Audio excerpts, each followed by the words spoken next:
Welcome to the Dirt Life Show with your host, George Hamill. Welcome, everybody. Episode 148 of the Dirt Life Show on Monday, November 21st. Thank you guys very much for joining us. My name is Georgie Hamill. Sitting to my left, we got the fabulous Keith Mila. Mila, what's up, dude? How are you? I'm good, man. How are you? Doing fantastic. Tonight, we're going to talk about the Baja 1000. We're going to have a recap show. We are stacked up tonight. We have Branden Sims and Skylar Howell. Skylar just texted me, said that he's got some secret guests in mind for us. Tonight? Lined up. Oh, even better. So we're going to see what happens. So that'll be pretty cool. Hi, Haley. Hi, Robert. A bunch of people are joining. Shannon, what's up? Thank you guys very much for hanging out with us. Yeah, I don't know. This technology stuff has been bugging the crap out of me. Let me go through our list of guests, and then we'll start talking stuff. Let's see here. Rob Mack's going to join us. Luke McMillin is going to join us. I hope Dirty Duncan just comes on and see, if he hangs out a little bit. But man, dude, they were ripping. They were on a mission. Dude, like insane fast. Like if the only thing that could have been done better is if they were just like 0-0 issues. I mean, like a perfect race. Because it was like 99% perfect, those dudes. It was freaking crazy. Paul, what's up, dude? Let's see here. So Ethan Ebert, Jeff Proctor, and Joe Whining are going to call in for join us from the Honda racing team. Did fantastic. Got a second place in the UTV NA class, and Proctor won in his Honda Ridgeline in the 7th class. Ronnie Anderson and JD Marsh, I think, are going to call in as well. They're in the Bahamas, dude. Are they really? Yeah. That's How so sick is rad. that? I don't think RJ is going to call in. We wanted RJ to call in. He said he was going to try, but I texted him a little bit. He just got into Uruguay. He's going to do that Extreme E stuff. Oh. But, dude, he said he was smoked. Like smoked. Yeah. That's So a lot. I just told him, I'm like, dude, F it. Just get some rest, man. So we'll talk with Anderson boys. Maybe we'll talk with Paul Vitale and Daniel. Also call in too. Let's see here. Kaden Wells, Emma Cornwell, and we already talked about JD Marsh. I think Arnie's going to call in too, Caden's uncle, and that'll be pretty cool. See, Paul's talking about Ronnie and everybody already. Let's see here. Austin Whelan, dude, he was on a mission as well. He was on a mission, dude. So he was out front. He got a win in the Pro Turbo class, the UTV Pro Turbo class. And then we got some Class 11 dudes going to call in. So I don't know all these dudes' names. I think it's Alex Gonzalez, Pete McLeod, and Tim Slayton. Slayton. He'll have to tell me how it is. But Robert Campbell. So anyways, it's going to be a fantastic show, and I think some people could just slide in and just hang out with us too. So I want to get some of the sponsor stuff out of the way, and then we can start talking smack. Let's see here, 504. All right, so thank you very much to the guys over at KMC Wheels. Wheel Pros has been a sponsor of the show for so long. We really appreciate everything that those guys do, and man, just getting us all dialed in with wheels and stuff like that. So thank you very much to them. Thank you to the guys over at Motul. If you need your oil change, because the dunes and everything has been just popping these days, and obviously all these racers and stuff, get some Motul stuff. Get it from Evolution Power Sports too. They're one of our sponsors, and they actually sell a kit for the UTVs. I think I showed it to you last time. We had it up here. But I got one of those for the Pro R, and dude, it was so easy because they got the filter in it and everything. Dude, You know me, I'm a big proponent of good people. Todd's good people. Yeah, absolutely. Dude, they even have rags in the kit. Oh, perfect. I know, it worked out so good. And what pissed me off is every time I change the oil in the Pro R, I'm like, okay, I'm not going to spill any fucking oil this time. Nope. I'm good. Every single time it goes haywire. It's the worst. So thank you to Evolution Power Sports, Motul, and KMC. Thank you guys over at Zollinger Racing Products. If you need any hard parts, go over there and buy some hard parts for your vehicle. Tie rods, radius rods, all that good stuff. They even have toe links, I think, coming out for the Pro R. Thank you to guys over at Shock Therapy. They're always getting everybody dialed in. Branden Sims is going to come on the show and hang out with us. Just one. He uses shock therapy stuff, so he'll tell you how good his suspension was. Thank you guys over at Vision Canopy. They've been helping out quite a bit. So actually, Kyle's got some pretty good stuff in line for next season for himself too. So, and thank you to the guys over at Crowd Heat. And, of course, thanks to the guys at Maxxis Tires. We have some really cool stuff happening in 2023 with all the Maxxis guys. So please pay attention to all that stuff, and we'll keep you guys in the loop. Before we get our first guest on, Branden just hang out for like 2 seconds, a little early. But the Baja, dude, it was so crazy. Like, what was it? Last year it was like, I don't know, 1,200 miles or something. That was that point-to-point run. And this year it was what? Let's just say 350 miles less, 400 miles like less. 830, I think. 828.25 is what it was. But everybody said, because like that last stretch down like Loreto and towards Cabo last year was just all whoops, like, I don't know, 15 miles of whoops. But everybody came off the track this year. Well, maybe it's just because everybody thinks it's so rough every year, right? But like everybody came out there like, dude, this was the roughest one. This is so gnarly. Yeah, coming back to the Pacific side, I heard it was pretty rough. What was up? Well, you can ask these guys, but what was up with that rock section? Like there was I don't know, a 10 miles or 15 miles of rock? On the coast? Some sort of right new there section. Calling it? Oh, new section. No, towards San Felipe, I think. We can ask these guys and see what they say. One thing that I wanted to talk about a little bit was Starlink. So I had the opportunity to tag along with Scanlon Motorsports, and man, they did fantastic, dude. Fantastic. If it wasn't for this badass Branden Sims for hauling so much ass, they could have potentially got a win. So Craig Scanlon, Max Eddy, Keith Redstrom, and Robbie Cockrell, they were flying, dude. Those new Pro Rs are so sick. We'll ask Branden about them. And then we tried to do a live feed with the Starlink. From the helicopter. We had a bunch of cameras. We had a bunch of cameras in the race car. We had some ground cameras and stuff. Dude, it would have been so sick if the Starlinks worked. And I want to apologize to everybody because I feel bad, but I couldn't do anything because the Starlinks were just I figured out afterwards, even like, I forgot who told me. I think it was Polvardi or somebody had 17 Starlinks and all I had issues with all of them. Really? So what happens is the Starlinks, when in the last 2 weeks, they released a new product. It's called Starlink in Motion. That means that if you're moving, the Starlink will work. Yep. So what they did was all the other ones, they turned off in motion. So you can't be in motion now. Yep. So, and it happened like 2 or 3 weeks ago. So I did all this testing and stuff leading up to the race, and all of a sudden, boom, all of it's done. Yeah. So it's one of those things, though. You got 99% of it done, and then that 1% screws you over, right? But never fails. I wanted to say, like, that's how racing goes. I mean, it's the same thing, right? Especially in Baja, man. That little tiny $5 part screws you over. Especially in Baja. But I wanted to tell all the guys at SMG, thank you very much, because they did a fantastic job coordinating everything, getting everything all lined up, and letting me kind of do my thing and getting it going. I really wish it had worked out, dude. There were so many people that were like, this is so good. Like, you guys are showing what we want to see. We feel like we're there with you guys. Yep. Like, and so maybe let's just cross our fingers and see. Maybe we can get a chance to do it again.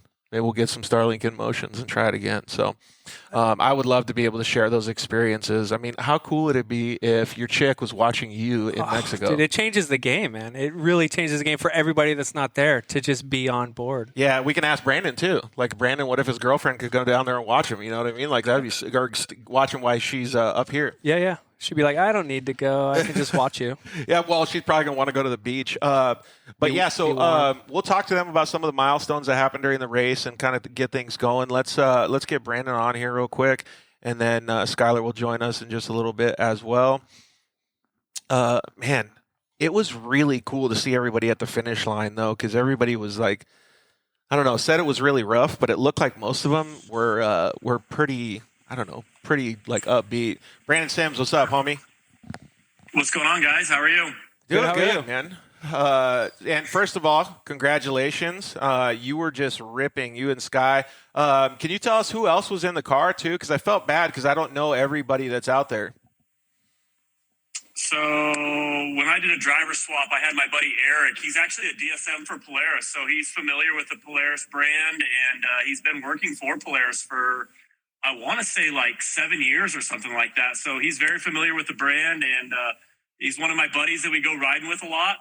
He raced the 1000 with me last year, and he's just been a good driver that I've been paying attention to, and just seeing how he doesn't wreck, he doesn't hurt his equipment, and I was like, man, this is probably a good guy to put in the car. So last year I had him do the 1000 with me, and then I invited him again to do it this year.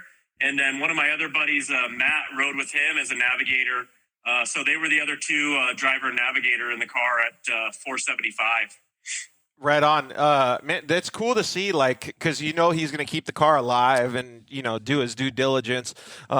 It's always cool to see for me. Skylar, what's up, dude? How are you? What's going on, guys? Dude, you're all sideways, son. Oh, sorry. There you go. We got the whole crew here. There's the rest of the crew right there. That was the other driver right there. That's Eric, and then Skylar in the middle. Other side. You guys are opposite. And we have Matt. Eric and Matt. There's the whole crew right there. That's you got the whole crew. Dude, well, thank you guys for joining. That's what I was saying, Sky. I was like, dude, I feel bad because I don't know everybody yet. Like, I'm still getting to know everybody. So thanks for joining us, boys. I appreciate you guys all coming on. Oh, yeah. Absolutely. All right. Like so they're out having... what? Looks like they didn't get enough razor. Looks like they didn't get enough razor riding, and they're out doing it right now. I was just thinking that. Are you really? Yeah. Oh, yeah. What's that whip in It's the a back? whip in the back. Skylar happened to remind us halfway through a ride, said, I got to jump on the internet and do a video real quick. Oh, smooth, dude. Yeah, thanks for putting Dirt Life as your first priority, bro. Hey, always. All right, so let's get a little bit of the nitty-gritty here. So I always like to talk about the preparation leading up because I think that's some of the most crucial pieces to winning a race, right? The prep work and everything that goes on. Like, what's the strategy? Like, how do you guys plan? Do you guys plan a year in advance, a month in advance, a week in advance? And what do you guys go through to get everything ready to go? Oh, boy. I'm gonna say 364 days of planning. I was gonna say like 16 hours, but I don't know.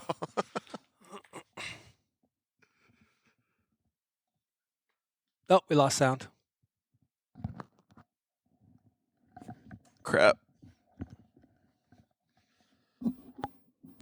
My buddy There we Matt actually did 99% of the planning for me, and I just did the work on the car. So fortunately for me, Matt was really good at doing the stuff that I'm really not good at doing, which is the logistics side. And he handled most of that. So that's time consuming, and he's really good at it.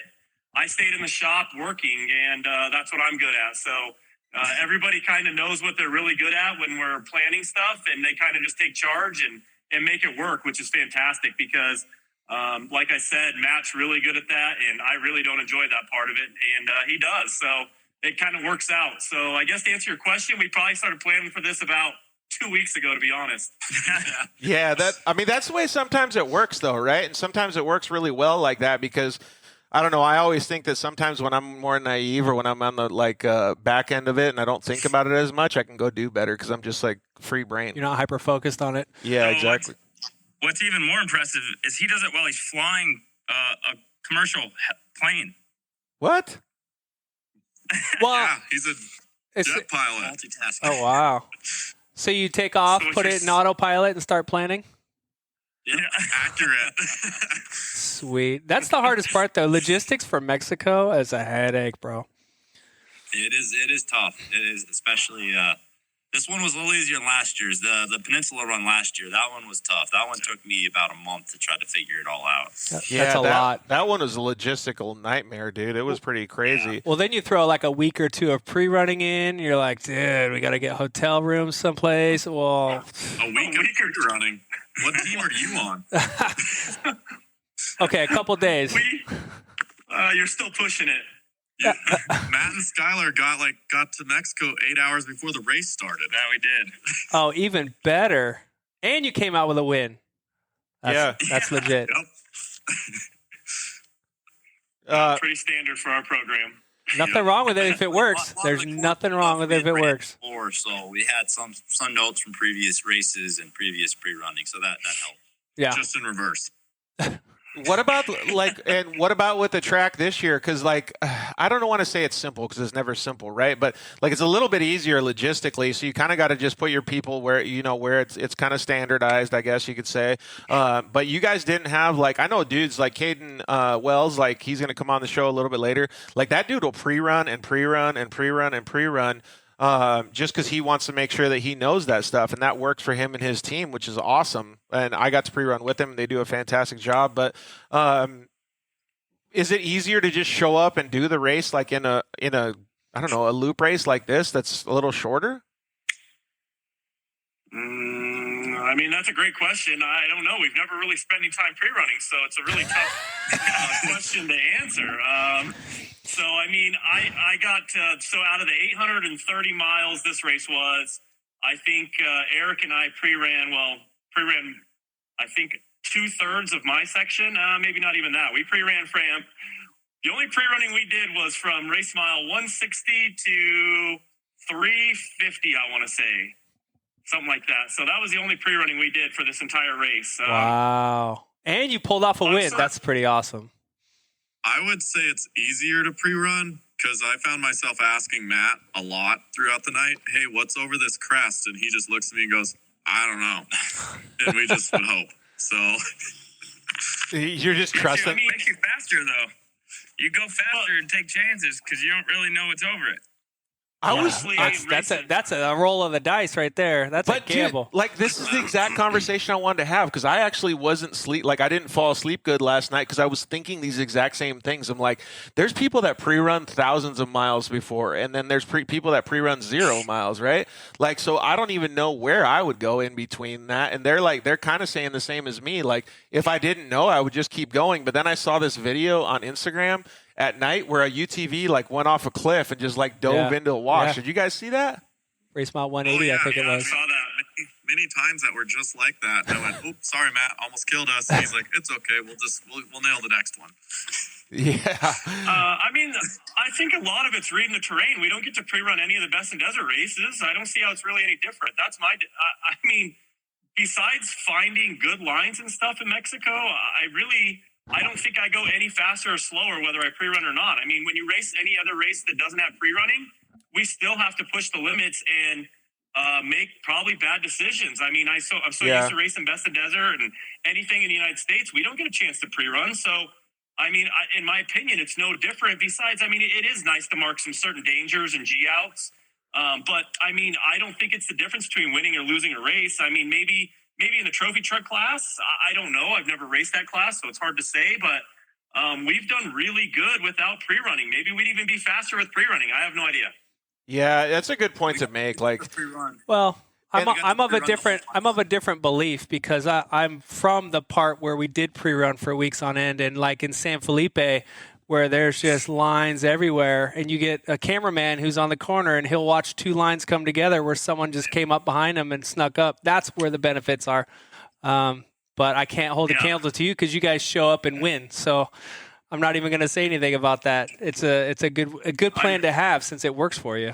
Yeah, I don't know, man. I wish we could pre-run, but I mean, it's hard to get a crew down there that all have day jobs and be able to go do that. I mean, it's nearly impossible to get. I mean, for our program, I mean, none of us are extremely wealthy or anything, so we don't have the opportunity to just go down there and take multiple days or weeks to go do it. So that's our biggest issue is we're all normal blue collar, workers, and you could say that. I guess Skylar's poor, but got a lot of nice things for being poor. But, well, believe it or not, Brandon, people are actually saying... Yeah, we got a bunch of comments coming in. I was going to say, people are actually saying, sometimes, hey, maybe we should put a cap on the pre-running because, like you said, not everybody can go down and spend weeks and weeks. I was thinking that exact thing. 27 days once in Mexico pre-running a peninsula run. Wow. And we were one of, 3 teams that did it. And it was it's a lot of miles, dude. But like you said, not everyone can do that. But going back to that real quick, we pre-ran a couple sections 10, 15 times. I had all the notes marked, everything good. The only flats we got were on the sections we pre-ran the most. So Oh, swear to God. Yeah. Yeah, so it bit you. I don't know. It's crazy how it works. It's Mexico. Dude, what if they did it? What if they did a race where nobody could pre-run? You just got you got the map and you just had to go. I'll be like old school. Take out the GPS. I feel like that's the most way to make the most fair. That's every U.S. race. Yeah, no, I'm saying in Mexico. But in Mexico, I think it would be sick, dude. Oh, take the GPSs out. Be like, here's your map. Watch out for wrong way trucks, and we'll see you in La Paz. I would get lost as fuck, dude. I would be out there in the middle of Mexico just cruising. Yeah. Me too. I rely on I'm not GPS. saying that would be the most effective route. I want to see a course. I mean, I'd like to follow a line, but Yeah, that's what I'm saying. Said, I've been saying it for years. I wish they would just not release VCPs until the morning of the race. Oh, that's a pretty decent idea. That way you can go mark your dangers and all the important stuff, but we'd all be a little bit more level playing field for the people that could actually not afford to go down and pre-run for months or weeks or days or whatever it is.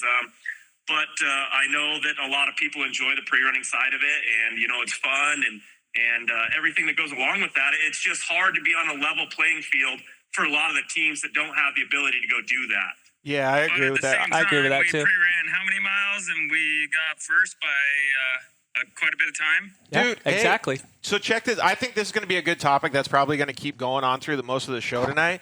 All right, so we're going to get Luke McMillin and Rob Mack on. So Branden and Skylar and I were actually fucking around in text messages. I was like, tell Branden to drive faster so he could overhaul that bitch. But Luke crossed the line in 16 hours and 37 minutes, dude. That was just straight ripping. On a mission. Damn. And he changed the drive shaft.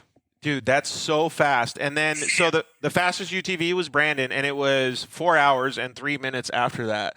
Like, could you, like, totally in a perfect race, could you have gone any faster? No, I'd say the biggest issue was that bottleneck. I bet I was in it for 20 minutes, plus or minus 5 minutes. I don't know exactly how long we were in it, but that was a big downer for me, honestly. I was sitting I watched the top 3 UTVs get around it, and I got stuck. I was the first the first vehicle behind both bottlenecks that we were in. So I watched the top 3 UTVs drive away, and at that point I got pretty bummed, actually. I didn't think that I had an opportunity to actually win the race, and I almost told Skylar that I was ready to go load it up on the trailer. I mean, I was frustrated. I wasn't serious, but I was frustrated at that point. I would have told me he's an idiot. We're only at race mile 60. No, we were at 105 or something, idiot. Dude. All right, 700 to go. Still 700 to go. Yeah. That was pretty discouraging, being in that bottleneck right there, being the first UTV or the first vehicle behind the vehicle that was stuck, and knowing that the entire group of vehicles that had made it through didn't have that issue. Basically, when we got through that bottleneck, it was like we raced nobody. Yeah, I didn't there's see no one another there. car or vehicle for I don't know, 100 and something miles, I want to say. We did a time split, and then so right here I got a video because we were in the helicopter during the bottleneck. You can't see it, but I can send it to you. We were in the helicopter during the bottleneck, and we saw you up there, and then like Ronnie was a little bit right behind you. There was a whole crew of people, and so we did a time split from the bottleneck up to where Max was, and then from Max back to you when you guys got going again, and it was something like 15 minutes. That's a lot. Well, did you see was that including the first bottleneck? There was 2 bottlenecks, about a mile or 2 Which miles one was the away one? from each other. It was on the side of the hill. Yeah, there was another bottleneck before that we were in for 10 minutes or so, 10 maybe 15 minutes as well. Okay, we did the time split about I don't know, it was at least probably 10 miles ahead, so you guys were already out of the bottlenecks. Yeah, so there was one right before that as well that was about 10 minutes as well. So, I mean, add another 10 minutes to whatever that other one was. Hey, so what do you do? Do you just press that button so you get your time back, or how does it work? No, we didn't get any of our time back. You don't get that time back. That was just lost time, bud. Yeah, you don't get that time back. I thought there was like a button or something you press. That doesn't. Well, that's only if you stop to help somebody. Oh. Yeah. Okay, gotcha. No, you're in race mode. Your mind is in race mode, and you're stopped, and you're just watching the leaders walk away, and you're just so. Dude, I would need like a piece of gum to chew on or something because I'd be so stressed out. You probably chew it right in half. Dude, well, either way, dude, like you guys were ripping so good, man. We got to obviously see you guys drive a little bit from the air. It was pretty cool to see. Your shock therapy suspension was just flawless. It was working so great. Yeah, everything on the car was working extremely well. Are you pretty? The second race in that car. Yeah, are you guys pretty happy with it? No, not really. Always something to improve. That new Pro R is an amazing machine. I wish I would have finished it up, months earlier. But I didn't think it was going to be that big of a difference going from what I had to that vehicle, but it's a significant difference now having that new Pro R. I mean, it works good everywhere. We ran the same belt the entire race. The suspension in San Felipe was amazing. It was a fantastic machine. I was super impressed with how it worked. That's what I hear. Totally. What do you guys think? Are you guys pretty stoked on that car? Because was this the first time you guys got to drive a Pro R race car? Yeah, first time I got in it was, I think, race mile 470. Oh, and so you've never driven it at all? Big stuff. You never drove it at all? No. Dude, that's crazy. Speaks volumes about the car, that's for sure. Well, and the drivers and the navigators. I mean, that's pretty cool, man. All right, give us a little bit of a rundown of the track then, because we obviously heard everybody say at the finish line, everybody was tired, and it was super rough and stuff like that. But maybe give us a little bit of a reality check and tell us how good or bad it was. Honestly, I think the point-to-point races are a lot better, a lot easier courses to run. I think they're a lot less speed up. This course was extremely brutal, especially, I mean, the difference between the little bit of pre-running that we did do and actual race day, having the trophy trucks and all the big vehicles go through, say, San Felipe, anywhere down there, the whoops and the way that the whoops got, changed in between pre-running and the race day, they're all pretty much square-edged on the front side of them on race day, which was significantly different than how they were pre-running. So I think, a point-to-point race is a significantly smoother, a lot more dirt roads, maybe even more speed zones. This race was brutal from start to finish for us. I mean, at least start to where I got out of the vehicle, so I did Skylar and I did 0 to 475, and there really wasn't much sections that, were enjoyable. I mean, I had fun in a lot of spots, but I mean, we were getting beat up, not a lot of opportunities to take a break, except for down there off of Portecitas Road or whatever that is around race mile 270, I think. You get a little bit of a road section to get a break, but I mean, I think it was basically a little bit of the San Felipe 250, Baja 500, Baja 400, all of them kind of put together, and they've been ran quite a bit this year, and this course was pretty brutal, I'm not going to lie. It was very relentless, as far as the terrain went. The washes down there at the bottom by Matomi and stuff, there was a lot of exposed rock. I have never really raced through there before, so I don't know if it was better or worse, but so many rocks that could get your tires in a rut, where you don't see it until you're already in the rut and you're trying to avoid the rocks.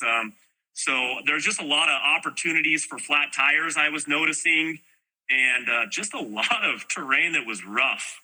Yeah, that rock section was pretty gnarly then. Because it looked like it was crazy. I only got to see the video. We didn't even get to go over there in the helicopter, so I never really saw it. But was that gnarly? Which section's that? The Portecitas Road or whatever they call it?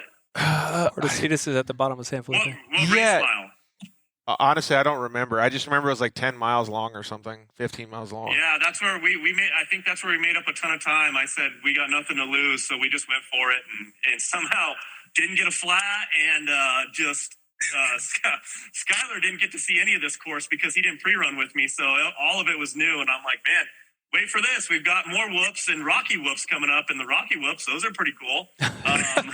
So, yeah, we actually just went for it. I had nothing to lose. We're not going for a points championship, and we just went down there to win the race. I mean, I wasn't going down there to finish, and we just wanted to win the race, so I said, we got nothing to lose. Let's see what we can do. I think you guys should all get those big, huge gold chains like Flava Flav and just run those Baja things for the next month. Just going out to just go eat at KFC or wherever you're going, just flexing those medals, dude.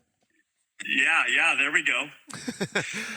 We got to get we're going to get Luke McMillin and all those guys, and Rob Mack, and hopefully Dirty Donkey comes on too. But just give us a little bit of an ending here, who you got to thank and all that good stuff, man, because you guys obviously crushed it, dude. And honestly, when I saw you guys at the finish line, I know you were tired. You looked fresh. Oh, yeah, we got back in the truck and drove over to San Felipe and hung out and did everything. I didn't sleep the entire night, and I was feeling pretty good, actually. So I was pretty surprised how usually I'm pretty beat up, but I didn't get really, for how rough the course was, that Pro R must have done really well because I really wasn't very sore after the race, and we were ready to go, hang out and eat some food. But And like I said, I can't thank Skylar killed it in the passenger seat, and then handing the car over to my buddy Eric and my buddy Matt. They absolutely had zero pre-running on any of their section, and I told Eric, he was worried about not pre-running. I said, dude, you'll be fine. It's just a fast, friendly ride, like we normally do. And he killed it. They killed it together as a team. We have a small chase crew. I think we had 6 people total for our chase crew. Wow. And so, we just have a small, efficient team that works really well together. And they all kind of know what they're really good at. And they kind of just take that role on themselves. And they're just, it's awesome having a group of guys that all have a passion for the sport and want to win. And it's just, I can't thank them enough for being a part of it and taking it serious. And, and like I said, that Polaris Pro R is an amazing machine. So if anybody's out there looking for a new rig, I highly recommend it. Obviously, it speaks for itself in this race. Tensor tires, Method race wheels, Fox shocks. All of it was fantastic. I'm running some new technology that Fox is allowing me to, help work through, like the EC or the coolers that we have, the external cooling, the ECS coolers that I have on the rear shocks that really keep the shocks cool through San Felipe whoops. I didn't have any fade. So I'm trying out new, cool new products that, that it's coming to the consumer side and is now offered to the consumers. So, we've been able to run these cool products and, prove that they are an amazing product. So super cool to be running that kind of stuff. The shock therapy parts that we've got on there, Lone Star Racing suspension components. They built my chassis for me. They've got that stuff pretty figured out. I think they built my chassis in about 3 weeks, and they're just knocking stuff out over there. They're super efficient, and they're good at what they do. So everything kind of just works really well. We've got kind of a great system between the friends and the partners that I work with, and everybody's just been a super efficient part. It's our team works really well together. Yeah, nice. It's like you did. And Brandon's stupid kids aren't going to college. That interview was so epic, dude. That guy was hilarious. That guy was hilarious. His poor kids. Yeah. It's kind of true though, right? Yeah. Yeah. We might die on you. So All right. we got 1% left. Hey, just get going. Thanks We don't for want you. having us. You use all your percentage. Go plug your phone in. Thank you guys very much. Appreciate it. You guys kick some ass. Congrats again. If anybody has any personal questions, hit me in the DMs. I'll try to answer as many as I can. I know that I see people asking questions, and I'll try to get back to as many people as possible. So if anybody has any questions, DM me. Not you, everybody but you. But so yeah, if anybody has any questions, try to hit me up in my DMs, and I'll see if I can get back to any of you. And appreciate the support, everybody, and we'll see if we can't go do it again next year, 2023. We've got a good lineup of races, and looking forward to doing the same thing. Later, homies. We really appreciate it. Thanks, guys. All right. Alrighty, See ya. thanks. Congrats again. Yeah, congrats again. All right, let's get Luke. Thanks, guys. We're going to get Luke McMillin on here. Hopefully, we'll get Rob Mack on too. Man, it's so crazy for me to think they make it sound so easy. Luke McMillin, what's up, dude? How are you? Hey, look at that guy. Howdy. I'm doing good. How are you guys doing? Doing good. First and foremost, actually, let's get Rob on here because I want to talk to both of them when you say this here. Leg Goat. Rob McCachran. Yeah. Never heard of him. I'm just kidding. So I want to talk with both of them real quick. It looks like Luke's still at the shop. Yeah, man. Luke, you still at the shop? I'm here. Yeah. I got the truck right there. And just, I wasn't here all day, actually. We had some friends over last night, celebrated, so I got here late. Slept in late? Yeah. So That's all good. You deserve it. Sorry, I'm trying to get my phone all adjusted. Yeah, no worries. Hey, so real quick, Amber, just go to the app store on Rob's phone and update his Instagram app and then log back on and try it again because it looks like he's got an old Instagram app. So go do that and then do the same thing. All right, so Luke, dude, I just want to say, dude, 3-time champ. Just saying it for me as a fan gives me chills, dude. How does it feel for you? Yeah. No, it's crazy. I feel like a broken record now. I've been saying the same thing, over and over, but it's just to win a Baja 1000 is a dream come true. But I've always wanted to break in the record books and kind of be a part of that. Like my dad, I grew up watching my dad do this. So, it's awesome. I've been thinking about the 3-peat all year long. I'm like, back-to-back is badass, but, you always want more. So all year long, I just been thinking, man, this is the race. If we can pull this off, I'm going to, be up here. It's going to be pretty cool. So, no, I'm really stoked, and, typical for us, we're back at the shop and we're ready to do it again. Dude, yeah. Well, hard work pays off, right? It's obvious. It's pretty clear. These guys put in the work. So 2 things that I wanted to say. First of all, Mila, like, all the hard work and stuff that goes on behind it, but like, what's the move? So you know that you're going to go for a score championship. You kind of want to get things going. Do you plan? We just asked the UTV guys, Branden Sims and Skylar Howe, like what they do. But do you plan a year in advance? You plan a couple months in advance? Like, where do you kind of get the game plan together? Because this is no small feat, dude. Like, when you go out, first of all, 3-peating, but when you go out and win a score championship, like, that means that everything has to work all year. Like, I don't know if people understand how much wrench turning and how much planning and logistics and like the amount of labor that goes in behind this. So where do you guys get that winning formula? Gosh, yeah, no, it's nonstop. Our office that we do real estate out of is here at the shop now, and I'm here every single day in and day out. I mean, the championship's awesome. That's a true testament to the team. That's we went first and second at the 1,000. We also got first and second in the points championship, and that's awesome. We're here all day, every day. There's 9 guys here at the shop. It's nonstop. We put our heads together, and anything that happens on these trucks, we just make sure it doesn't happen again. And it's just checklists and organization, and that's really key, I think, with all of it. Well, I think if correct me if I'm wrong. So your goal basically is we're going to go win the 1,000. That goal's in December, right? So then we're like, okay, we're going to do the score championship, and then we're gearing up every race for the 1,000. Right. Am I wrong? Is basically kind of where you're at? Every race will warm up for the Ball 1,000, no doubt.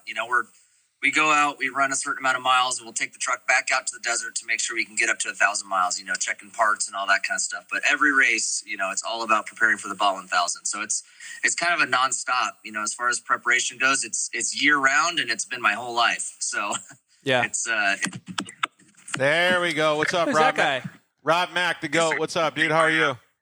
Hey, Rob. What's happening? How are you guys? We're doing awesome. So now you guys are on Instagram together, but you guys have been spending a lot of time together lately, huh? A little bit. Hold on, I gotta help us.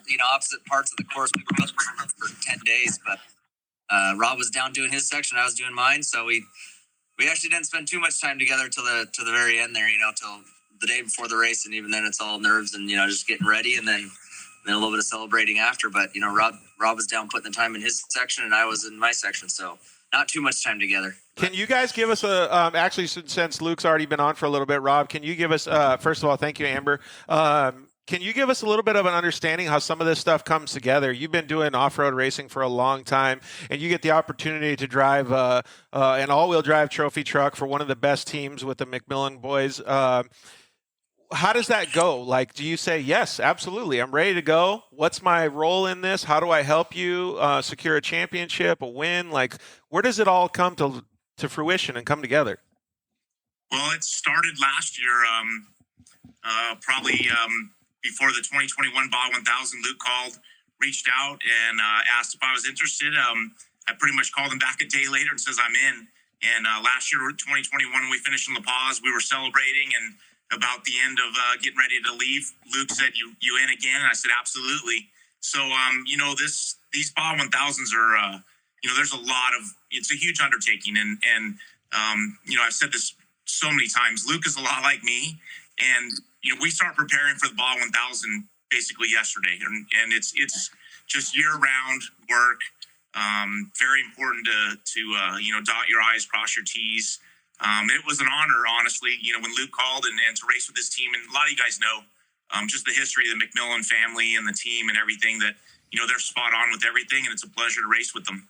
Yeah, I couldn't agree more. It's the professionalism and the level of, I don't know what you want to call it, badassness in the whole team is just super cool. One of the things, Luke, that I was looking at was it looks like you're about 22 minutes or so ahead of your brother. But, dude, at the beginning of the race, dude, he was giving you guys some heat. Wait, time out. Okay. Yeah. You know I love you, Luke, but I had to go for your brother, and I actually thought he was going to get you there for a little bit until you guys started going over mics. I thought about you up in Mike's because Mila always bets on me, and I went through his story one night. I think the night before the race, I go through it, and it goes, hey, I love Luke, but I got Dan and Road Dog this race. Really? I sent him some emojis like, oh, okay. And sure enough, I'm following Dan through Mike's, and I'm like, fucking Mila called it. Here I am following Dan, Well, it's crazy because then I clicked back on. Real quick, let Jason jump on real quick.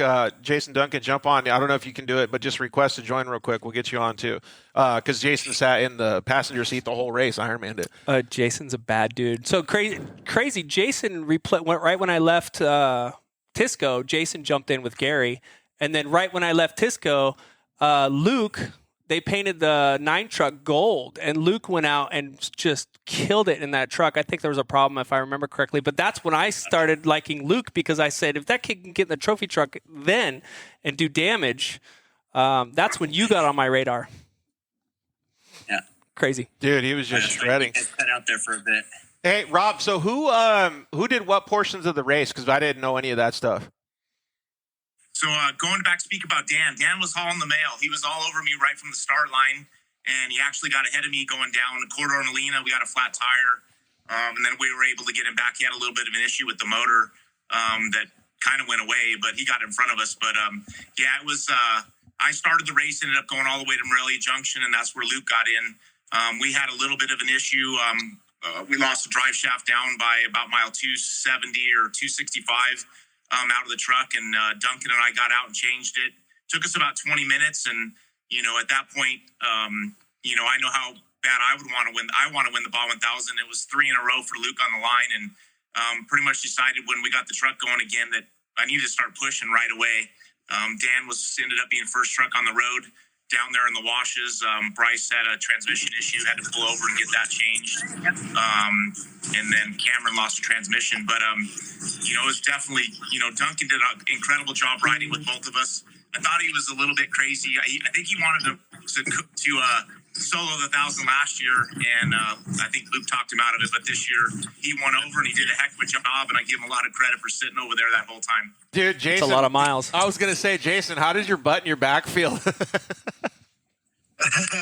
It's pretty sore from San Felipe. We made a good push through there pretty much the entire time. So, needless to say, it was a pretty good ride through there. But I'm actually not as sore as I thought I was going to be. That night, the back of my neck was a little tight, but it only lasted that day, and I don't know if it just went away or I've maybe medicated enough to where I don't feel it with all the celebrations, I'd say. Yeah. There you go. You got to hydrate a little bit afterwards and put some of it away, put some of the pain away, right? Yes. But I was going to say, just as a kudos to both the guys that you rode with, that you pretty much couldn't get any better drivers, right? I mean, there's some seriously good driving skills in the left-hand seat with you sitting in the right seat. So they obviously did their due diligence to help you. Yes, absolutely. And the trust that they have in me to be able to, direct at least Luke. Rob did his own notes, so I was kind of going just along for the ride with Rob. He uses lead nav, and it talks to him like Google Maps. Rock on right and 300 feet, and so that was definitely interesting. It was cool though to work together with that. There's a couple times where it's a computer, so it glitches, and I tried to feel in when I could and, read off and reset it. And, but it was really good going with both them. And like I said, the trust that they have in me. And I also do the suspension with all my employees at SDG. And that definitely contributed to everything that we got that day. Yeah. I mean, it was cool to see, man. And I like that, I don't want to say there was adversity because I hate when guys are out of the race, right? But I like that there was so much happening, especially within the first 2/3 of the race, right? Yeah, there was so much that happened. So what's the move then, Luke? When you're sitting there and you're like, oh, I got to catch up, we got to do all these things. How are you directing the truck, so to speak? Yeah, we lost. It was crazy. Rob and I were talking after the race. We had a half an hour of downtime all in all at the race, but I knew Rob knew what to do after they lost the drive shaft. I was sitting there just watching the minutes go by, and Duncan did an amazing job changing it. But I think he changed it in probably between 18 and 20 minutes, about 20 minutes. And, I was watching the tracker. It was crazy right away. Mile 160, like everyone fell off, and there's just 5 trucks going. And Rob did some pretty cool things, passing Bryce and stuff. So we're having a good day. And then the drive shaft let go, and that's 20 minutes of downtime. And actually, my cousin ended up calling me. He called me, and I pick up the phone. It's, curious why Bebo's calling me. He goes, "Hey, how's your day going?" I said, it could be better. We just lost a drive shaft. And he said, "Well, you're going to get back in it." And I said, I don't know. I'm not going to, put 20 minutes on you. And he goes, "Well, we're stuck in third gear." And then so I'm watching the tractor. Yeah. We got my brother and Cameron ahead of us, and Rob did a great job. He closed the gap down to Cameron. And then kind of our strategy was, I wanted to run some of the desert. So when I got in, I think I told Duncan, I said, Duncan already knows, but we're not here for second. And Rob had the same mentality. So he closed in on people. And then I jumped in, and I wanted to run a little bit of the desert. So that was kind of part of the strategy a little bit for me, was like, I want to make sure I can run a couple of washes, because I feel like I can, as well as Rob, can make up time through there and stuff. And when I got in, it was full send. It was, let's catch these guys. And I wanted to be the first truck to go into Mike's. I knew my brother was doing a driver change. So we pushed pretty dang hard right away, made up 8 minutes on the guys ahead of us. Our Sierra lost the transmission. And then from there, it was just cruise mode. It was crazy the gap you guys had on the other side of Mike's. I was so surprised. Yeah. No, we went up into Mike's, and, I was a minute 20 behind Dan, and I was on ice late, but I heard my dad kind of get on the radio a little bit and talk to Dan, just, "Hey, cruise it," and, I'm just thinking, like, wow, we got 45 minutes behind us, running 1 and 2, like, don't screw this up. Don't screw it up for the team. But I wanted to win. Dude, that's got to be the ultimate brotherhood, dream, right? 1-2, Baja 1000. I mean, the only thing, obviously, that make it better is maybe a peninsula run, but even then, dude, it's still a lot of work. Yeah, no, it was amazing. For the whole team, it just felt like another pre-run. I mean, that's Dan and I do. We follow each other around pre-running. So Dan was on the radio cracking jokes to Duncan. I was, full race mode, freaking out in the dust. Really? Just like trying to catch Dan, and he's on the radio just hooting and hollering and cracking jokes, and telling us, "Hey, watch out on the left for this. Hey, you better slow down right here," and all kinds of shit. Duncan's laughing. Rad. I'm like, "What are you laughing at?" He's like, "Your brother's having a great time." Dude, that's so funny, man. CGP Racing said there was no cruise mode when you burned by them at mile 640-ish. Yeah. Hey, real quick. I did 1,000, obviously a few times, but I did one, and I was in the truck for 700 miles, and I got out, and I was just exhausted. Duncan, when you're in there and you have Rob and Luke, who, in my opinion, are two of the best drivers, when you're at mile 700, are you just mentally fatigued and then just kicking yourself because you still have to be on your A game because these two guys are still fresh? Yeah, to a point, it does obviously get a little wearing on you. Eating helps, peeing helps. You have to stay hydrated and drinking, and keep flushing your system. But I know it's funny you say around, I think it was actually 680, probably about 11:30. Luke made the comment of, "Are you tired?" And I'm like, no, not tired at all. I'm good. And he called the next note in the middle of a yawn. Oh! I was like, I guess I am a little tired. And then I'm thinking to myself, I'm like, okay, well, if I'm going to do this next year, there's going to be another 8 hours on top of what we just did. So I've got to mentally prepare myself for that. But, it's a lot. But yeah, I am human. It's not easy. And, but it was fun. I got a question that I always love asking all you guys. Rob, I don't know if Amber's still there or not. Is she? Oh yeah, she's watching over me. All right, so Amber, what did you pack in Rob's cooler this time? What was the snacks to get him through pre-running stuff? Yeah, well, I think it was she told me it was Reese's Pieces or Reese's Peanut Butter Cups or Snickers or something. Yeah, I heard that. Yeah, he eats Snickers. That's what it was.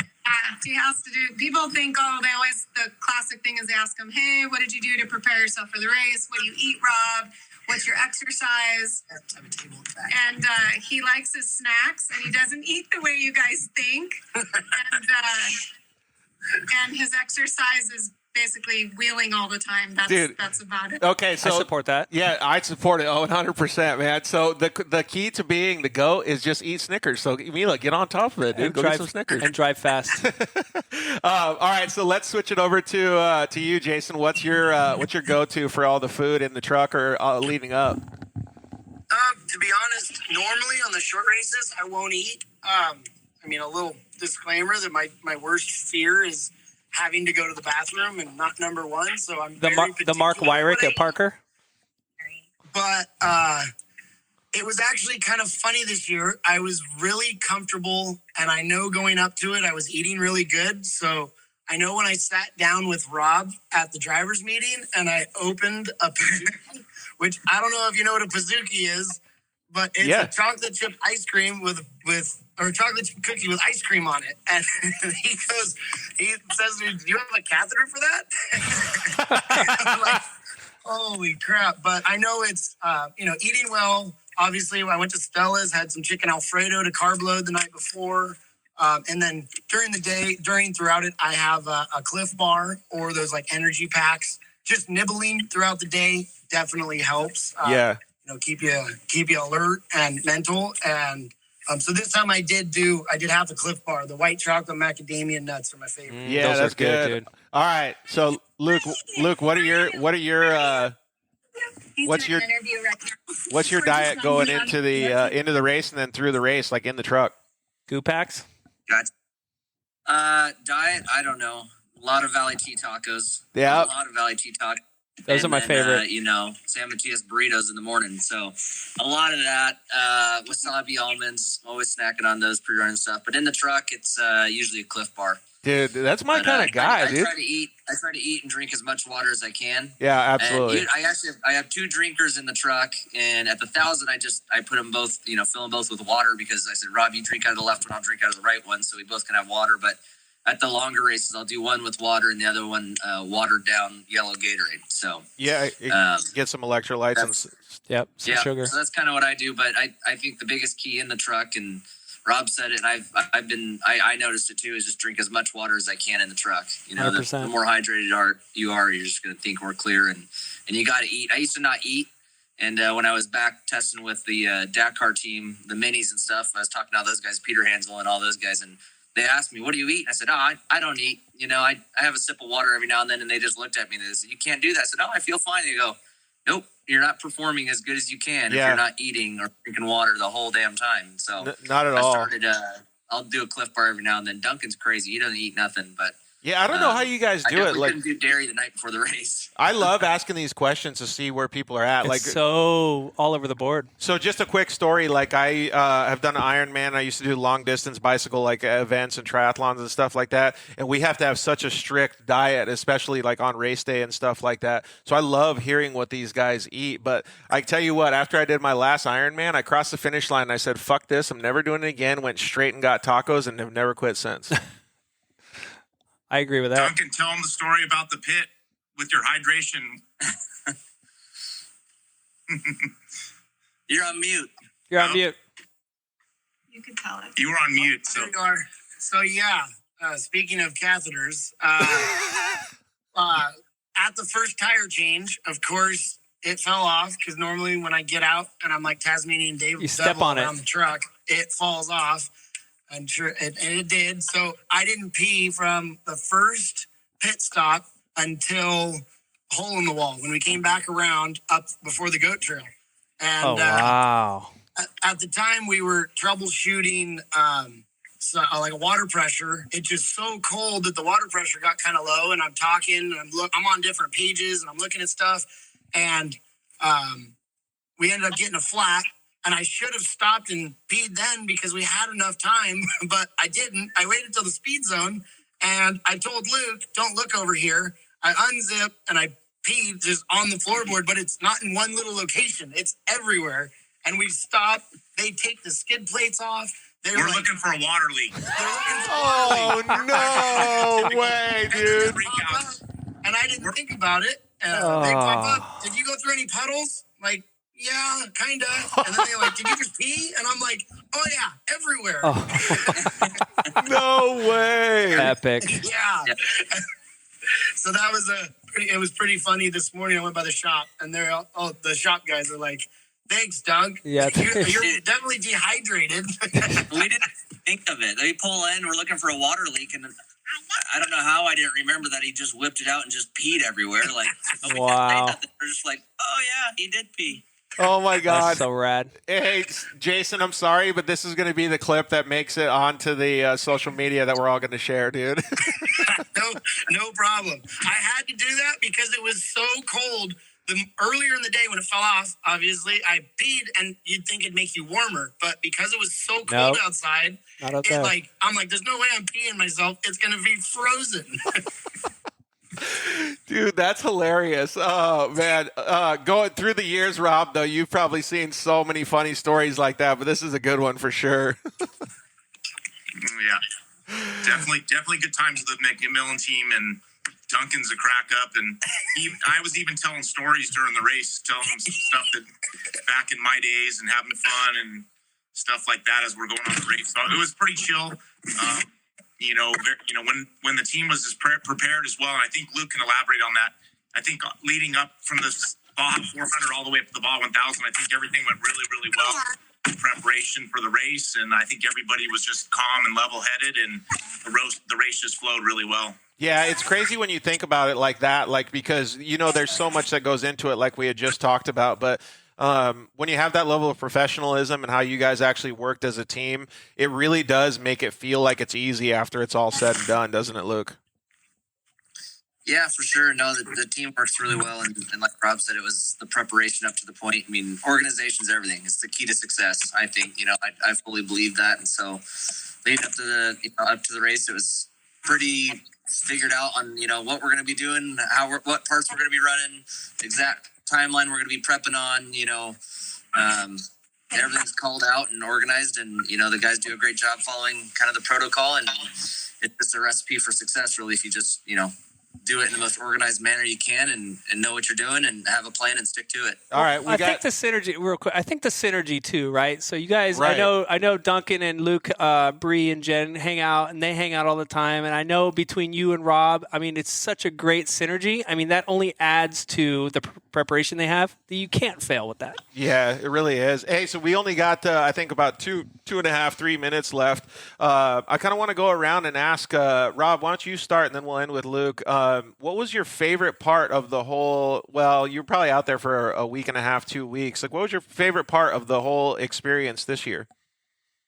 The finish line and the celebration, the campaign. It was pretty cool to hang out with everybody. We were able, a lot of times when you get to the finish line, scores ushering you off, get out of here, you got to go, we got more coming in. So, we were there, Dan was there about 15 minutes later, and we hung out all the way, another hour until Rossler showed up and just, told stories, laughed, and, had a good time. And a lot of the crew was able to all gather at the same place at the same time. So I'd say for me, ultimately, all that hard work that was led up before, I was down there for 10 days pre-running, and, all that hard work led up to a win, and it was definitely fun at the finish line. How about you, Jason? You're on mute. You're on mute again. Sorry, I'm walking into a fundraiser. It's kind of loud over here. But my favorite part was definitely in San Felipe when Rob's telling me stories. We're chasing down Bryce, and he takes the race course, which is way rougher. He says, we got to stay out of Bryce's dust. And I have no notes. And he goes, I don't have notes over here, but I know where I'm going. Just keep an eye on him because he's going to be right there. I was like, okay. I look over. The helicopter is pointed at Bryce. He's to our left. And I see Bryce, and we are dead even with each other. And I look down. I see the VCP that we have to hit. And he said he's going to come in right at it. So make sure we're clear. I looked at it, and I said, go. It's wide open. Don't lift. You'll be fine. You'll be fine. And then we literally come in within, I think we were 3 car lengths in front of him, and it was amazing, especially for the second time. It was so rad. Dude, that is That's super so cool. rad. Yeah, like I love hearing little stories like that. How about what your favorite part, Luke?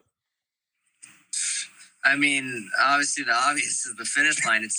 We're down there for 10 days, and honestly, you talked about the synergy and stuff. Rob, Duncan, and I, we're down there to win, and that's it. So the pressure and the stress and everything leading up to it isn't a lot of fun. It's fun, but at the same time, it's like this is only going to be fun if we pull off the win. So obviously, the finish line. But for me, it's the night pre-running. I love the nights down in Baja. That's my favorite part about the Baja 1000 is night driving. So I had a lot of fun with that. I had a lot of fun pre-running as kind of, Duncan and I were working on just even in the pre-runner some different driving styles and stuff and just trying to figure out the differences. Like, man, why can I drive at night and not during the day? So we kind of played around with that a lot. And, so night driving down in Baja, night pre-running is probably one of my favorite things. Dude, that's so cool to hear, man, because it's such a different mindset for each individual person, right? Yeah. Like, I love hearing those stories. Rob, that's so cool that Jason got to experience a little bit of the I don't know what you want to call it, the veteran mentality. You're like, dude, I got this. Just tell me if I can pin it. Let me know. Super cool. All right, boys. We got to get a couple other people on here. Man, I'm so proud of each and every one of you for all of the work that you guys have put in. Obviously, the rewards are because of that teamwork and all of the stuff that you guys have done over the past years and years of putting all this stuff together. So congratulations, Jason, as well, even though he dropped off. Man, I can't wait to see you guys at the next races. Yeah. And you guys are both the face of off-road, and you represent it well. So good Very on well. you. Thank you. Appreciate it. Thanks for having us on. Yeah, thank you, guys. We'll see you guys later. Have a great one. See you guys. Later, Rob. See ya. Man, that is so cool. Like, just understanding the mentality of all of the things that happen behind the scenes. Like, That's a lot. That's exactly what I had envisioned when I started the Dirt Life show. It was exactly that, right? Like, just to kind of get a feeling of what's going on because people are the Behind most the important. scenes. People are the most important thing, right? Like, we all love racing. Right. But it's the people that we love the most, right? Like, we all have our favorite drivers. We all have our favorite trucks. We all have our favorite class, like all that stuff. So when you see stuff like this and you understand the behind the scenes, like, dude, it just puts a smile on my face. It's a different level, right? So the 90% of it is what you see on the outside. It's the race, it's the face, it's the people. But what gets the people there and what gets people motivation to get to the finish? And that's fascinating. Yeah, absolutely. All right, so please log on real quick, Ethan. And Ethan drove his Honda Talon, I think with Zach Sizlove and why am I forgetting his name? Elias? But anyways, no, Elias was in a different car. But they drove it to second place finish. So Ethan, jump on real quick, and we'll talk with you a little bit. I think Joe Whining was going to try to jump on a little bit too, and see if we could hang out with him. Unfortunately, Jeff Proctor's not going to be able to jump on. His head was hurting a little bit, so we're going to let him get some rest. Man, Baja really does it to you. So it's cool to see. How do I want to put this? We just Eloquently. talked about, eloquently. But that's kind of a word that I was looking for. Like, how eloquently they are. Like, they just put in so much work and they did so much stuff to be able to get to that finish line, and they're still so humble. Like, 364 days they planned for that finish line. Yeah. And at the end of it, they're just like, we just put in the work. Dude, Super exactly. humble. That's why I love Luke and I love Rob. When I first met Rob, I overshowered him with compliments like, right. Oh, you're the man, you're always my favorite driver. And he's just like, whatever, man. I mean, I'm just a he's normal just out there to dude. win races. Yeah, he's just a bad dude. I love Rob. He is. Factory Honda Talon driver Ethan Ebert, what's up, man? How are you? Doing good, man. Doing good. Feeling good. Not too sore, so that's nice. Yeah, that's good, right? How many miles did you drive in the Honda Talon? Like 645, 6 something. Dude, that's crazy. A couple miles. Yeah, so you got a lot of seat time at this. This was your first Baja 1000. How was it, dude? Dude, it was so rough. I mean, it was rough, and then it was nice in areas, and then it would just get rocky and bad in other areas. So, but overall, it was just a really fun track. It looked really cool. What was the favorite part that you had out there? Honestly, probably getting back into the car, just because it was so weird. Because I've never done that before, so I've never gotten out, started a race, gotten out halfway through the race, and then gotten back into it. So it's just a different feeling, and it was really cool to feel when we got to the finish line. It was like, dude, we started this race yesterday. It was just kind of cool to think that. It's a long day. And it's being your first one, like now you probably like on the way home, because it looks like you're already back home in Arizona. Now on the way home, were you just thinking like, dude, I could have changed this little thing. I could do this better. I could do this better. Yeah, I mean, I was thinking that the whole way because it was like we really, really wanted to get Zach's car on the podium and give him a win, but we just pushed. But Kaden obviously had a better plan, and he was able to take the win from us. So, yeah, we're definitely going to plan to win for next year, and we're going to go out swinging. Yeah, dude, it was super cool to see though, because like I said, it's we're gonna get your co-driver Joe Whining on here real quick too. But it was cool to see because like I don't know what you want to call it, but like the level of maturity that you had shown was something I honestly didn't expect. I was pretty impressed, dude. Joe, you probably were pretty impressed by the kid maturing so fast too, huh? Yeah. No, he killed it. He killed it. We were able to chase him down and do some good racing with him for a while, and we had some mechanical failures, and we got that fixed and got going again, and that kind of get it to the finish from there. Yeah, it's cool to see though. Like we just talked about the level of professionalism. I don't know if you guys were watching when Rob and Luke and Jason were just on, but like the level of professionalism in off road is really coming. I don't know. I wasn't in it a long time ago, but to me, it feels like it's really increasing, right? Like 100%. It's showing a lot more. And these guys are starting their, Ethan is starting his young career. Joe has been in off-road for a long time. Do you see a lot of that evolution of the actual sport, Joe? Yeah, I see a lot more young talent coming in, which is really neat. With more of a professional face, yeah, right? That's kind of what I mean. Yeah, thank you. Young talent like Ethan with a professional face. It didn't used to be like that. Correct. Yeah, no, the media has brought in so much of that and the sponsorship and stuff like that to where obviously the professional side of it's got to be there in order for them to proceed on. So it's been neat. And of course the technology with the equipment and the cars it just keeps going. Every year it's just getting better and better and better and better, and it's pretty neat. So I was looking at some of the times. I don't know if you guys got to look at the differences in times and stuff like that. Joe, when you were signing on, we were just asking Ethan, like, when you guys are driving home or you're kind of like doing your own debrief, whether it's in your head or with the team or something on the way home. We're going to talk with Kaden Wells just in a second here, but he really did. He put a hurting on the NA class at 23 hours, and then you guys were in second at 24 hours and 38 minutes. What kind of stuff did you guys learn that you could have done better to maybe give him a run for his money? Well, didn't you say you had a mechanical? We did have a mechanical. Ethan and I didn't get any seat time in Zach's car. Yeah. So that was the first time we sat and drove the car was in contingency. Oh. So both of us got in the car super fresh, not knowing what the car can do and what it can. And Ethan's got a good shoe, and he knows within probably 30 to 40 miles, we knew what the car could do and what we couldn't do. So there was a learning curve right off the bat. Mm. There'd be just, a little bit different suspension tuning here and there, but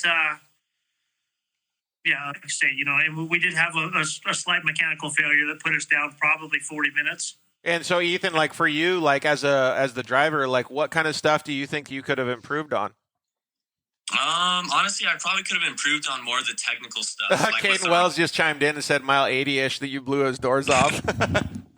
We definitely tried because we were pushing, and we were actually able to get through some washed areas. And I'm actually really comfortable with the wash areas and stuff like that. I just kind of like hanging it on the edge, So we were getting through there, and we were able to catch up to 1957. I forgot his name, but 1957 in Kaden.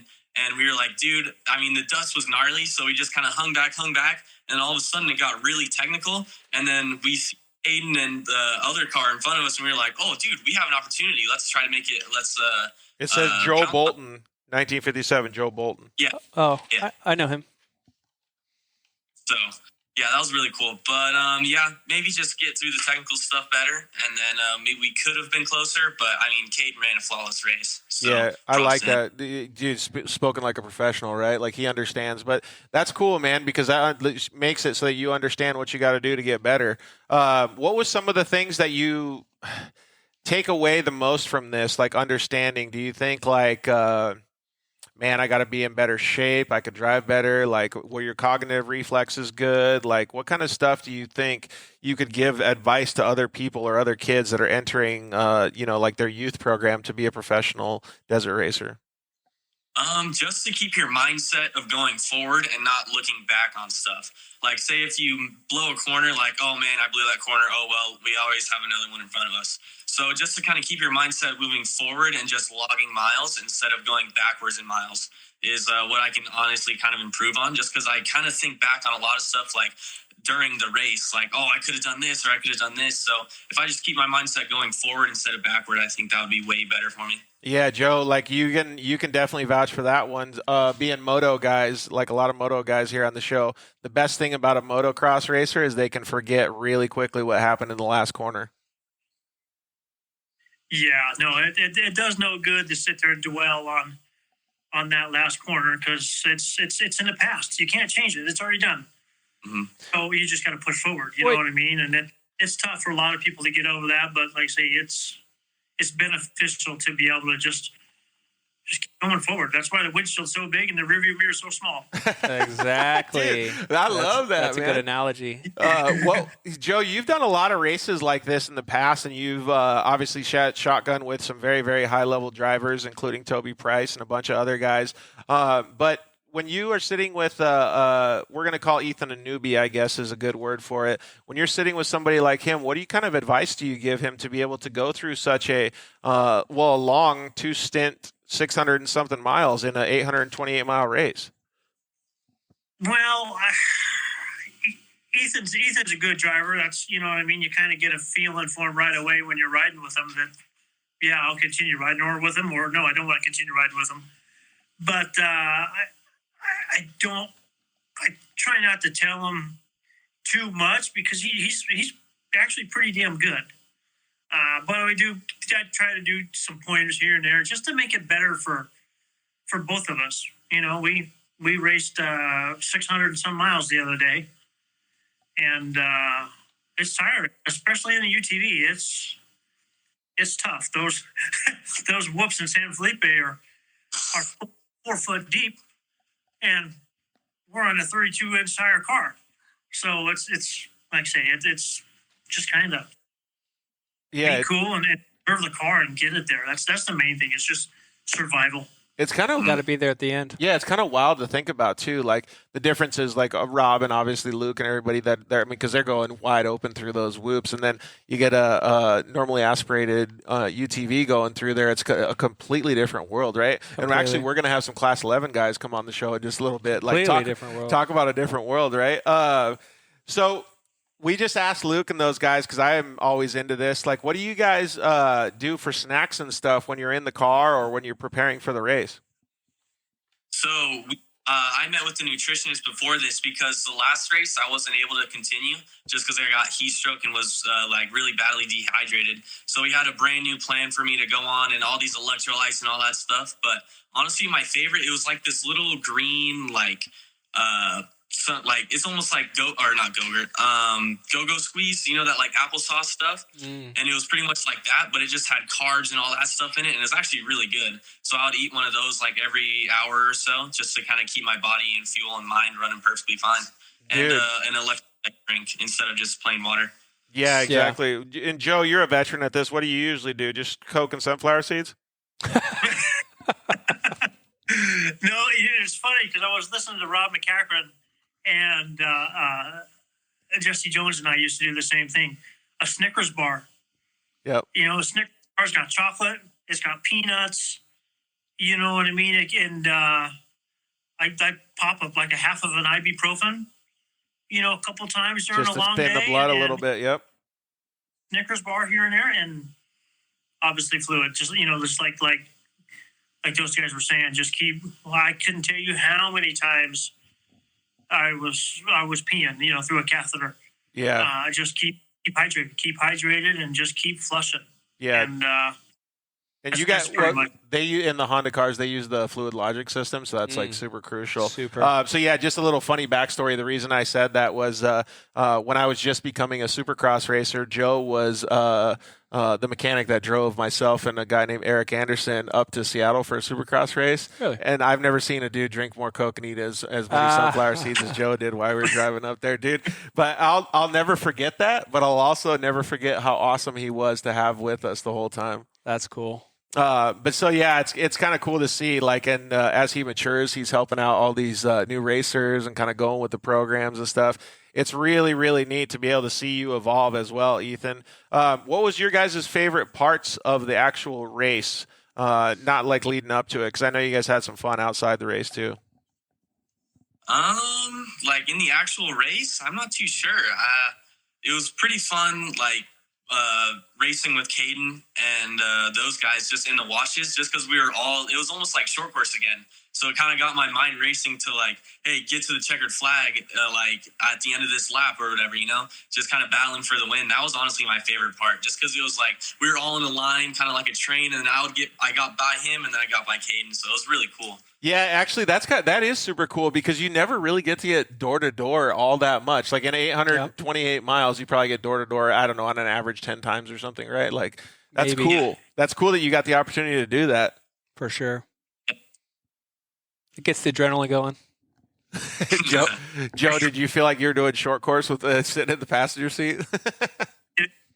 It's so much fun when you get into heated battles like that. It's a blast, and you really shouldn't be doing it because you still got 750 miles to go. But it's awesome. It's fun. You know what I mean? But I have to agree with Ethan. That little heated battle was a blast. That was fun. At the end, towards the finish, after Ojos Negros, we had 30 miles to go, which is basically running the start of the Baja 1000. Yeah, the other way. Yeah. And, it was daylight, and we were having a good time, and we had lots of time. We had 40-some minutes in front of third place. And Ethan was just switched on. And we went through that whole last 30 miles, hitting all the marks and just cranking. And we didn't have to do that, but it was just Ethan was switched on and hitting all the marks, and it was fun. I was just going to say what Mila said. He was in the zone. Like when a driver's in the zone as a co-driver, you're like, nope, I ain't messing with them. Nah. Dude, it's a pleasure when you got a good driver, because it's fun. It's like fluid. It's bitching. It's fun. Dude, so what made you get in that zone, Ethan? Because I was actually talking with some of your family, and they told me to send you a couple messages to pump you up. And I told you, I was like, dude, you got to go, man. So what made you get into the zone? You just had it in you, or like that backup effort? Yeah, honestly, I was like, I know I'm not going to get first. I know Kaden already checked out. So I was like, I don't want to lose any more positions, because I really want to be like as far up the leaderboard as I can. And I heard Joe was like, hey, how far is Elias? And he said he was kind of close. So I was like, I kind of want to open that gap a little bit more. So I kind of just stopped thinking about everything else around me and everything else in the world, and just kind of locked in and said, okay, look at this dirt and just try to go fast. So dude, that's all. It's such a crazy good feeling when you're driving and you just kind of just zone everything out, and you're just part of the car and you're part of the course. It just feels so good. I will tell you one thing, that this is one of the best things that I've heard, dude, in so long, is that you're changing, because I'm a big human energy guy, perception, all that stuff. You just changed your perception in a matter of seconds, and then you just turned around everything that you were doing to make it better for yourself and for everybody around you. So if you can harness that same, I don't know what you want to call it, mind power or whatever, and use that to your advantage, that's a massive, massive thing, not just in racing, but in life. So keep that going forward, dude. That's super cool as a skill set for you. And especially after a full day. You're on the last 30 miles and you're running on zero sleep. I don't know how much sleep you got, but I know the 1,000, it's very, very, very little. And you can still tune that out and tune in. That's amazing, dude. Dude, that is super cool. Did it feel good to be able to do that? It felt so good just because like you're not thinking about like literally anything. You're just thinking about how your hands are on the wheel and how much gas and brake and all that stuff. So it's honestly just, you just literally lock in and there's nothing else that can really get in your mindset and mess you up. So that's kind of what I did basically on Kaden as well, is I just kind of locked in and I looked at their mistakes and what they did in the corners, and I took an advantage of that and I made better lines through it and just kind of did that. So it was just kind of like flowing like water. Dude, you got to harness that power, son. Joe, it was probably cool for you to witness that too. Yeah, no, it's fun. It's always a pleasure when you can get in with somebody and when they're switched on like that, you do your job and he's doing his job, and it's just it's almost like you can't screw up. Mm-hmm. It's cool. That's fun. Yeah, that is super cool. Well, we're going to get Ronnie Anderson on here. Hey, congratulations, guys. You guys did a really good job this weekend. Congratulations on just completing your first Baja 1000, Ethan. That's a measure in itself, but coming home second, dude, you should be proud of yourself. It's a big feat. Oh, yeah. All right, boys. Hey, enjoy it down there in Tucson. We'll see you guys later. Later, guys. Thank you. All right, good job, guys. Later. All right, let's get Ronnie on here real quick. Dog. Man, don't you love hearing all because these stories are so different. So different. And I love how, everyone takes away from the 1,000 differently. And to get each and every perspective is pretty cool. Hey, Ronnie. Ronnie Anderson, what up? What's up, guys? Are you big Bahama guy right now? Big Bahama guy right now. Is Drizzle with you? Where's Jay Drizzle? Oh, yeah, he's right here. There he is. Hey, guys. What up, dude? What up, JD? How are you guys? All right, hold on. Let me get Ryan Edwards is going to come on and talk crap with us real quick. Do you guys both have your hair done? Oh, yeah, we're Bahamian. Dude, advice when we have to. Ryan Edwards, what's up, man? Can you see, dude? Look at Drizzle and Ronnie. They both have their hair done. Jesus, you guys like on a date? You guys fly out there yesterday? What's up? Did you guys fly out there yesterday? When did you go to the Bahamas? Yeah, we flew out last night, actually. We got here this morning. Awesome. Jesus. Dude, that's pretty legit. Mexico. So from Idaho to Mexico to the Bahamas. Where are you going after that, JD? No plans yet. Probably stick in Idaho for a little while and then maybe back to California. Dude, he's going all over the place, man. Well, you're not as far as your brother, though. Your brother, RJ, he couldn't join us tonight because he went all the way to Uruguay. That's going to be pretty cool, though. Yep. He's gonna drive that Extreme E car. That's going to be pretty rad. Yeah, for sure. That's going to be definitely a really cool experience for him. Looks like it's already starting off pretty good, too. His Uber driver hit something in the road in DNF. So it's already getting a little bit of an interesting experience. Epic. No way. Is that a real thing? Like that happened? Yeah. Look, if you look on his Instagram story, he was in an Uber going from the airport to the race, and they hit something in the road and totally DNF'd the front end of his Uber's car. Oh, dude, man. I'm gonna check this out real quick. I think there was an update. He's getting picked up now by his buddy. Wow. Oh, dude, the car's smoked. Yeah. Oh yeah. Dude, wow. You see that, Mila? A big Uber DNF in Uruguay, dude. That's a way to start it off. At least he made it through Baja. Yeah, for sure. All right. So, Ronnie, what was some of the interesting stuff that happened while you guys were there? Oh, man. I mean, Baja is just a different animal. I mean, it was really cool being there and getting to share driving dudes with my dad and my brother. And it was my first ever Baja 1000. So I pre-ran and chased some stuff for RJ before, but still all new. I've never raced at night either. So I had 390 to 680. I got in around 10:30 and I got out at 5:30. So I never even saw daylight the whole time. And so that was a little interesting. The fog on the Pacific side was absolutely crazy. Relentless. Just absolutely blinding. Your face shield just absolutely white, watered up, and had to drive with no visor for a little bit. But it was cool. It was definitely a good experience and something I would never trade for sure. Ryan, have you ever experienced some of that fog? That sounds gnarly. Yeah. When did we do the 500? 2020? Yeah, like 2 years ago. 2 years ago.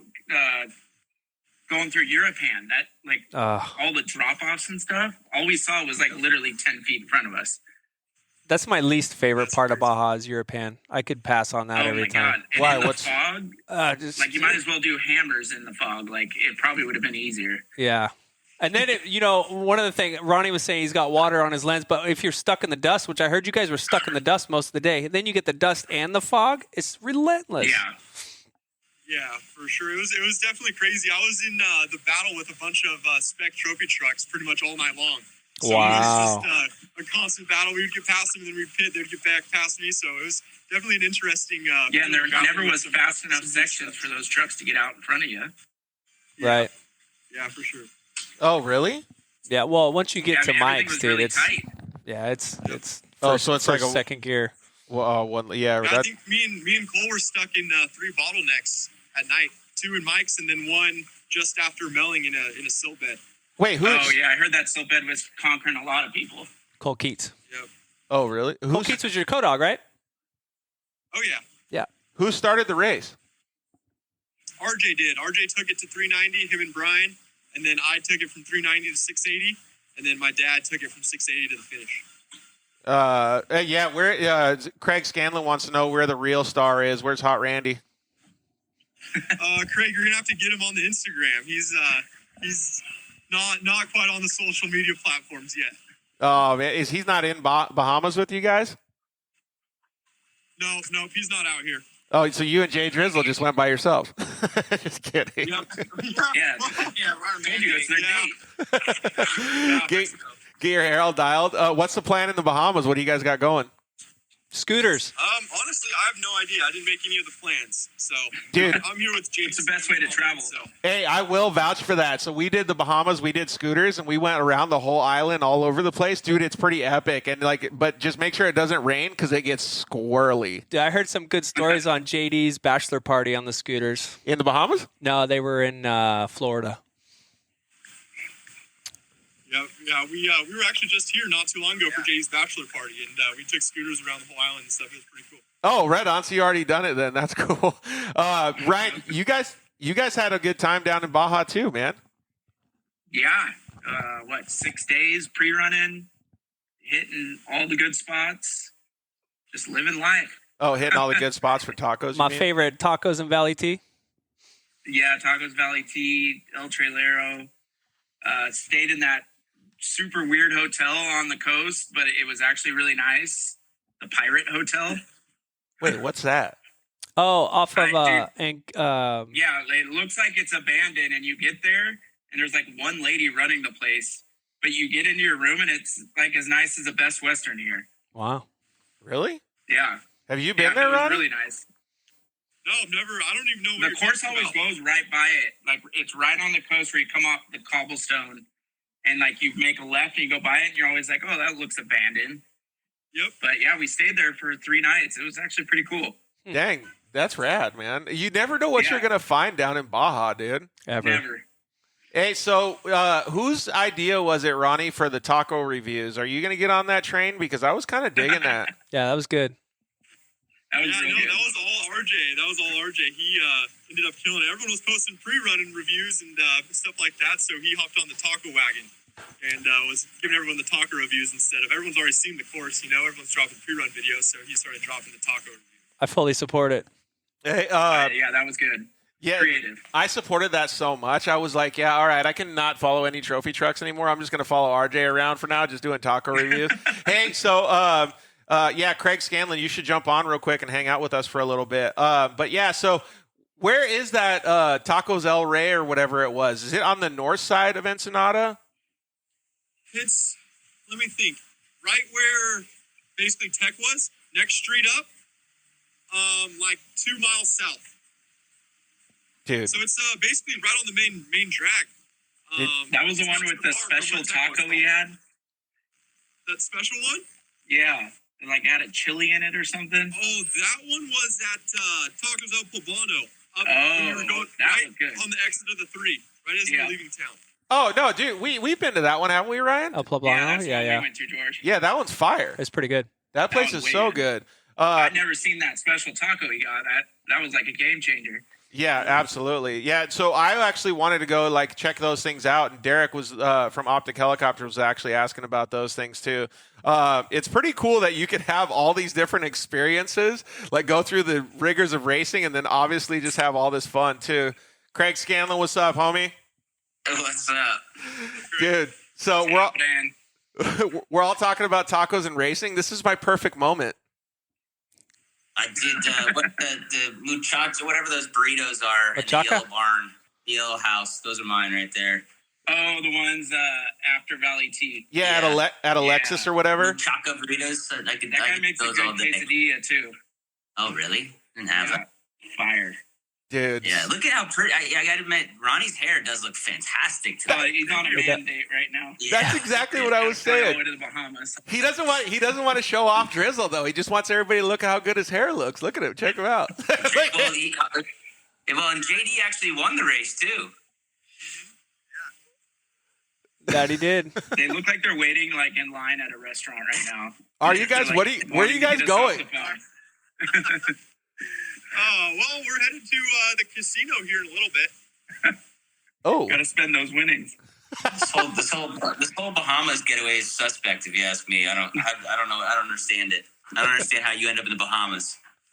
Straight after Mexico too. Yeah. I want your life. I want your life.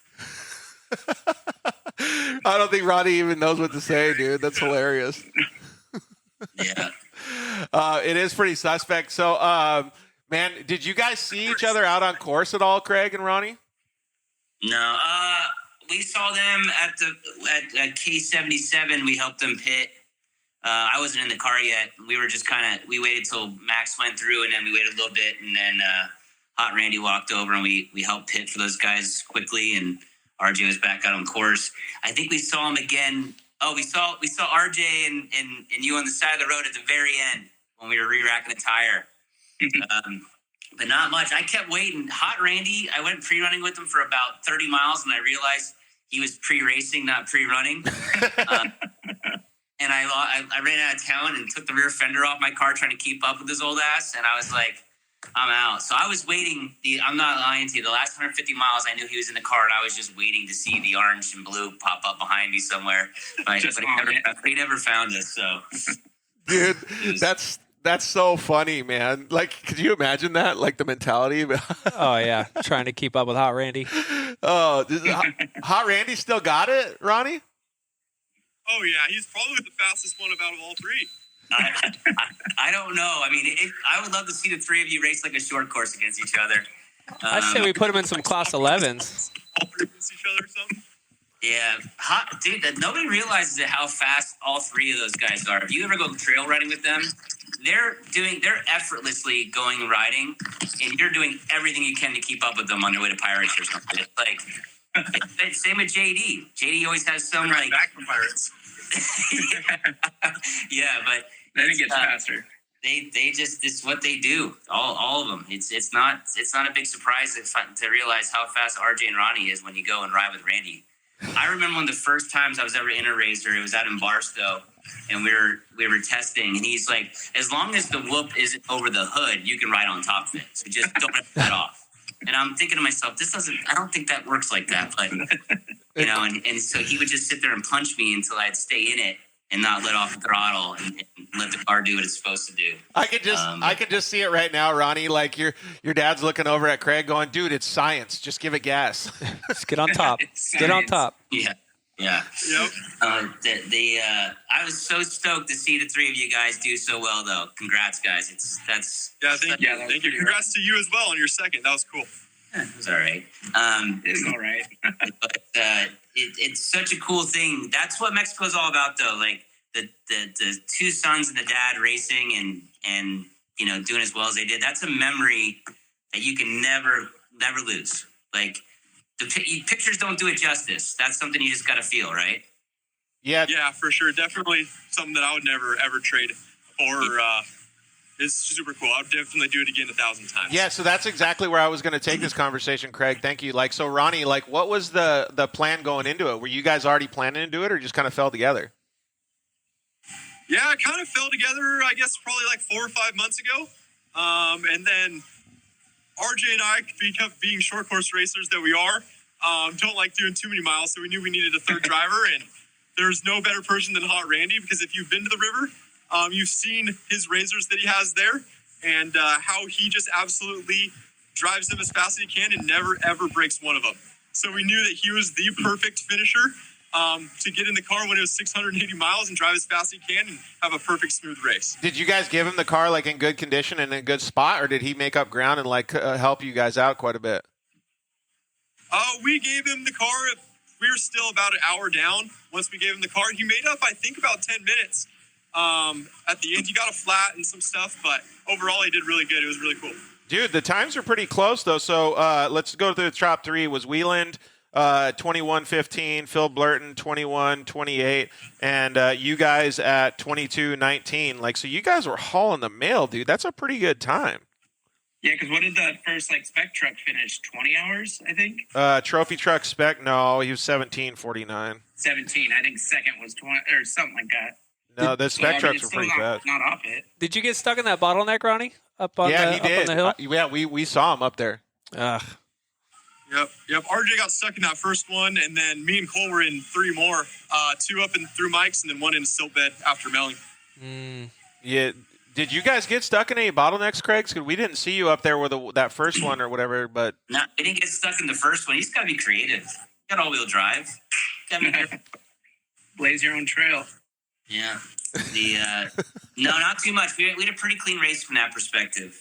So we were lucky. We were lucky in that fact. Yeah, and hey, Rob, I think it's almost time for you not to call yourself just a short course racer. I mean, you're starting to. I know you guys got enough desert miles now.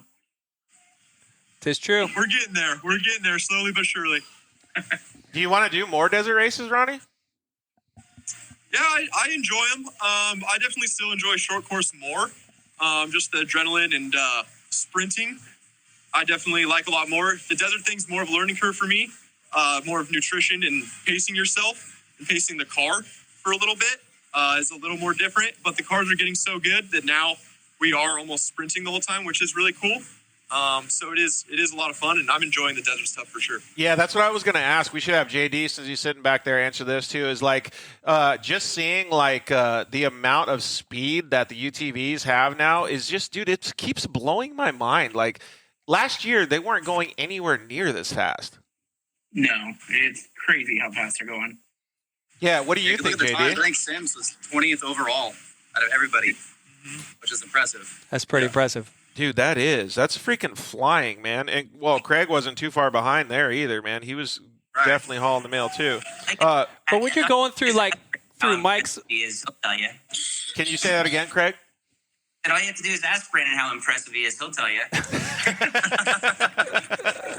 Oh, Branden, we all love him so much, man. So it is crazy for me to see that though, because I don't know. I mean, I don't know how many NA cars you've driven, JD, but you guys were hauling in Kaden's car. We're going to talk to him next too.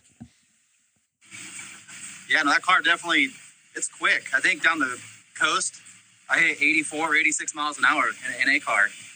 It's a fast car for sure. Dude, that is pretty fast. The first time I ever drove it was when I got in it at the race, during the race. That is pretty fast. Let's see here. We got a question for Craig from Paul. Was the race into the finish fun for real? I heard that's the shittiest area.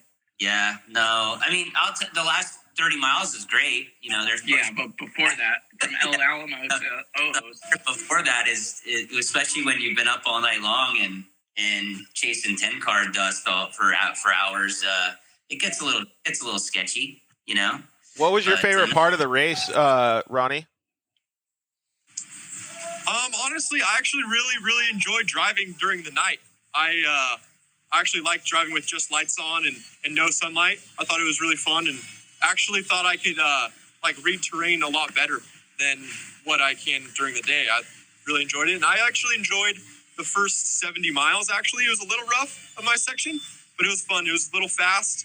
And it was pretty good. Yeah, I think Brett Carpenter actually made up the same point that I was thinking, Craig, was I think Paul was actually talking about the race to the finish with Phil Blurton. Yeah, well, so let me preface this, though, because it was badass that Phil was giving a little love. But the finish is way before that. That's just for the fans, to come around the corner. So the finish was already decided way back, way before that. But it was kind of cool to see you guys just giving each other a little bit of love, cruising around that corner, man. They made it good for the fans. For sure. Yeah, that's the funny part. Most people, when they watch the video, they think we're truly racing. Battling to the finish, yeah.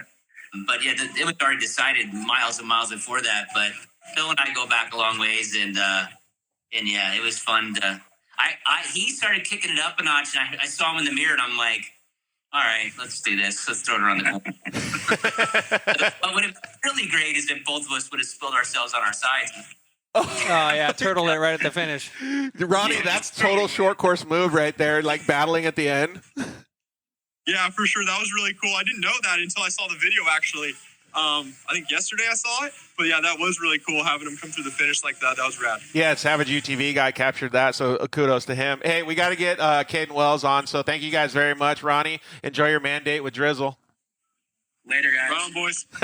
Hey, we'll see you guys later. Thanks, Craig. Bye, Brian. See you guys. Peace out. All right, so we're going to get Kaden Wells and Emma Cornwell on here too and hang out with them. Dude, it's so fun to hear everybody's stories. Like, I can't tell you how much this means to me, and I was down there. Yeah. Well, it's different perspectives. Yeah. Everyone's got their own little spot. Dude, totally. Well, I'm just saying, like, what's your vibe right now? Like, are you happy hearing all these stories? Oh, I love hearing these stories from everybody. Dude, super cool, right? Yeah. All right, so here we go. Kaden is coming on. Let's have Emma join too, real quick, and then or maybe they're both together. Brando just posted Team Pandemonium for the win. Those guys are always having a good time. You'll never see Ronnie and them with a frown on their face. Yeah, it's just ever, a great right? crew. Kaden Wells, Emma Cornwell, congratulations! Congrats. Thanks. So you're not in Bahamas with JD. Yeah, what the heck? We're going tomorrow to Turks and Caicos, actually. Oh, there you go. Dude, so how does all this stuff happen? So you go I guess to we gotta Baja. Well, Caden's probably been there for 2-3 weeks now. Like, you go to Baja and then you're like, all right, I'm done. I'm going on vacation. Yeah. I would be like, yeah, I'm going to chill at home. It's not a bad life. I would do it.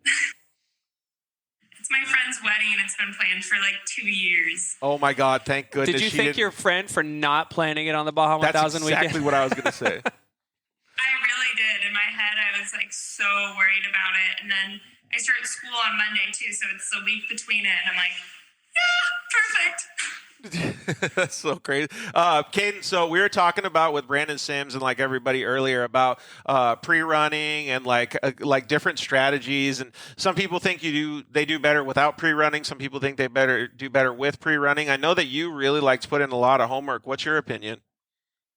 I think pre-running is definitely useful. Even if you're just running the track, you at least know where you're going, but also the seat time in the car is beneficial, I think.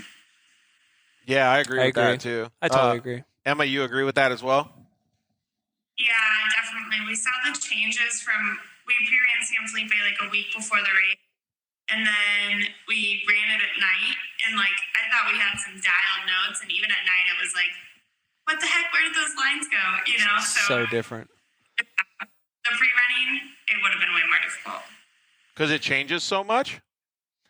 Totally, yeah. It'll change from day to day. Like, okay of whoops or whatever, like not a big deal. We got there and they were way worse. So I couldn't imagine if you had no clue that they were coming up at all, you know? Yeah, that's actually a good point. Like, I don't know, man. Like, whenever we race dirt bikes, like, I would love to get as much practice as possible. 100%. Yeah, and like in short course, you get 3 laps, and I was like, God, please give me more. So Yeah. and I've obviously been pre-running and stuff with Kaden and Emma, and they do so much homework, man. Like, it's so cool to see the way that the level of professionalism that they have too. You gotta do it. Yeah, totally. So what were some of the like most I don't know what you want to call it, key milestones throughout the race that helped you guys win? I don't know. In Ojos, we ended up retuning the car, so we had the lead, and then went back to, I think, last or close to last in class, and then ended up working our way back up. 30 miles in, you retuned the car? Yeah. Wow. Yeah, so we retuned it right there. I tuned it before the race, and I guess it just wasn't what the car wanted, or. Right out of the speed zone, we like hit a jump and landed, and he looked in the mirror, and it was just like white smoke everywhere. Oh, like, what? Oh my God, the engine, we might have just lost the engine. Yeah. Dude, that's crazy. Were you guys scared or like, oh, we got to like fix this, or like, what's the like? Because I wouldn't even know what I would do at that point. Yeah, I was. Well, I saw it, and I was like, out or something. And then it kept driving. And then I was like, it can't be the motor if it's still driving after that.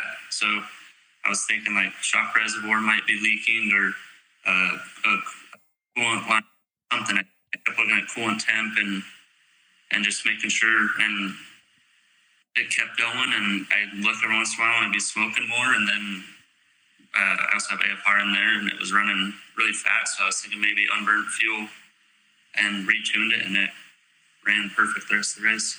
Dang, dude, that's crazy. Good. That's good. Well, thank goodness you got your prep game tight, dude. That's freaking – because that's crazy, man. Most people would freak out with that. Well, and that you have the tuner on the car. Yeah, I actually had – I think the tune I ended up putting in is what I already had in the car before I changed it the day before the race. So it was my mistake on that part, but – Robert Campbell just chimed in and said that you passed most of the field in the next 100 miles or so. That's pretty crazy. Yeah, that was mile 30. We retuned it, and then popping out at kilometer 77, we were back in the lead again. And then after that's when Ethan came by in the wash again.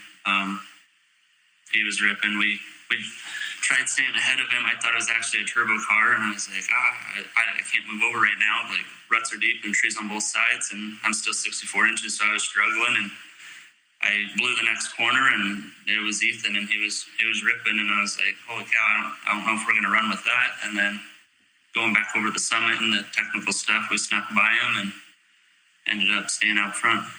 Dude, yeah, that's pretty cool, though, man, right? Like, did you, because I don't know if you saw, but we talked to Ethan a little bit ago, and he was like, yeah, my favorite part of the race was battling with Kaden down the washes. Yeah, it definitely surprised me. I thought it was Elias at first, and then went by, and I was like, oh, I thought Zach was actually driving the car. I didn't know it was Ethan until I was looking at the updates, and I saw on, I think, Proctor's page. I'm like, dang, he's definitely ripping. Yeah, that's cool. But we just had JD. Unfortunately, he couldn't join you guys because he's on a mandate with Ronnie Anderson. So how was he as a driver with you guys? He's a fun dude to have around, right? Yeah, he's awesome. He ran about 300 miles, 390 to 680, and he didn't have any issues with the car, no flats, no nothing. He just took one splash of gas and held the lead, and yeah, I think he actually pulled a little bit more time on the lead and handed us a perfect car back at 680. Dude, that's pretty cool. Oh, hey, I thought your Arnie was going to join us, your uncle. Yeah, he's probably waiting. I don't know if he knows how to join. Oh, he doesn't? So one thing that I don't know if he's friends with the Dirt Life. Maybe I can see if I can ask him to join. But yeah, so you had your uncle in there, like. There he is. We'll invite him real quick and see if he can come on. You had your uncle in there. You had JD. You obviously had Emma. It was a pretty cool team to have there. There we go. Arnie, what's up, dude? What's up? How are you guys? Good, man. How are you? Good. Yeah, just got back to Idaho and it's freezing. I can only imagine. Hey, see if you can get towards a little bit better Wi-Fi, or maybe turn your Wi-Fi off if you have a good cell phone signal, because it's a little blurry and can't hear you that good. So, Kaden, how was it? Kaden, how was it having your dream team together? The only person missing is your dad and Ivan, right? Yeah, Ivan was on the coast, and he was part of the chase crew, and then my dad was on the inland side, part of the chase crew too, and we decided that JD would be a good option, and my dad can chase instead of normally he would chase and then get in the car, and maybe we were trying to get a fresh driver in there, and it ended up turning out pretty good. Yeah, that is cool, man. I think it's cool though that they can like get their family, everybody, like give everybody opportunities, man. Like, yep. I don't know, man. It just seems cool to me that they have that vibe. Yeah, 100%. And JD's good too. I mean, for being outside of family, he's a good. Well, dude. he's also a UTV world champion. So I love that dude. He's a good dude. And he's got really nice hair. Yeah, and it always has a great shirt on. He's always dressed button up, dressed to impress. Did he have a really nice shirt on after he got out of the car, after he was done racing too? He had his race suit on with the floral print. Nice. What'd you say, Emma? His race suit is cool. I like it. With the Hawaiian floral print on the side. Oh yeah, I saw that. He got a suit. The side of it has his floral print from his shirts. Dude, that's so sick. He's such a good dude. I love that guy. All right, we're gonna try to see if we can get your uncle on here again, Kaden. What was some of the most fun things that you guys have got to experience during the race, other than the battle with Ethan? You can answer first. Yeah, Emma, you go first. I don't know if this was fun, but it was definitely a highlight for me. My seatbelt. Right as we were hitting the lake bed, and we hit this bump, but I just went flying out of my seat. I had to come undone, and I was holy, flying.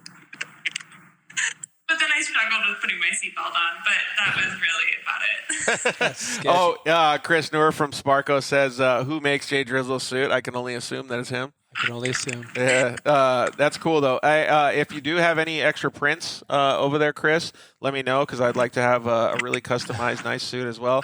Arnie, so was that your first time racing a side-by-side in Baja, or have you done it before? No, I've helped out. I've been out there a few years now.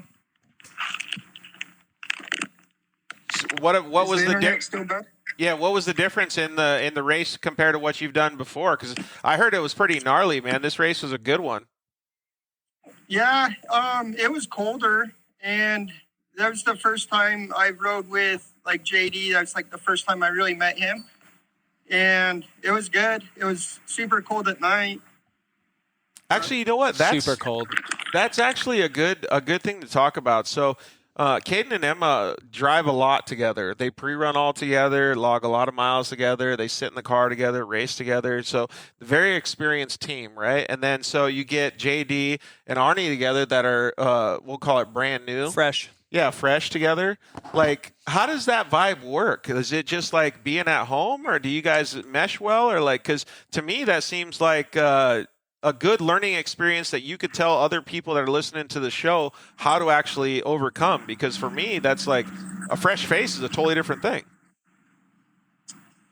Yeah. So he came down on Wednesday, and right when I met him, we pretty much went pre-running, and we ran over mics to 680. And we didn't run the San Felipe section until the race. And so San Felipe was that was the first time he's been in that car and that section for this race. But as far as running with somebody, it was cool, because just JD was super cool. I don't know. It's kind of it's almost a 50-50, because it's either an uneasy feeling because you're I don't know this dude. I know he's good because they've picked him, but I'm getting in the seat with them, and then I don't know his style. So, you guys had to figure it out kind of pre-running, right? Yeah, we just ran one day together before the race. So, but everything went good because Emma and Kaden and them have already put notes in.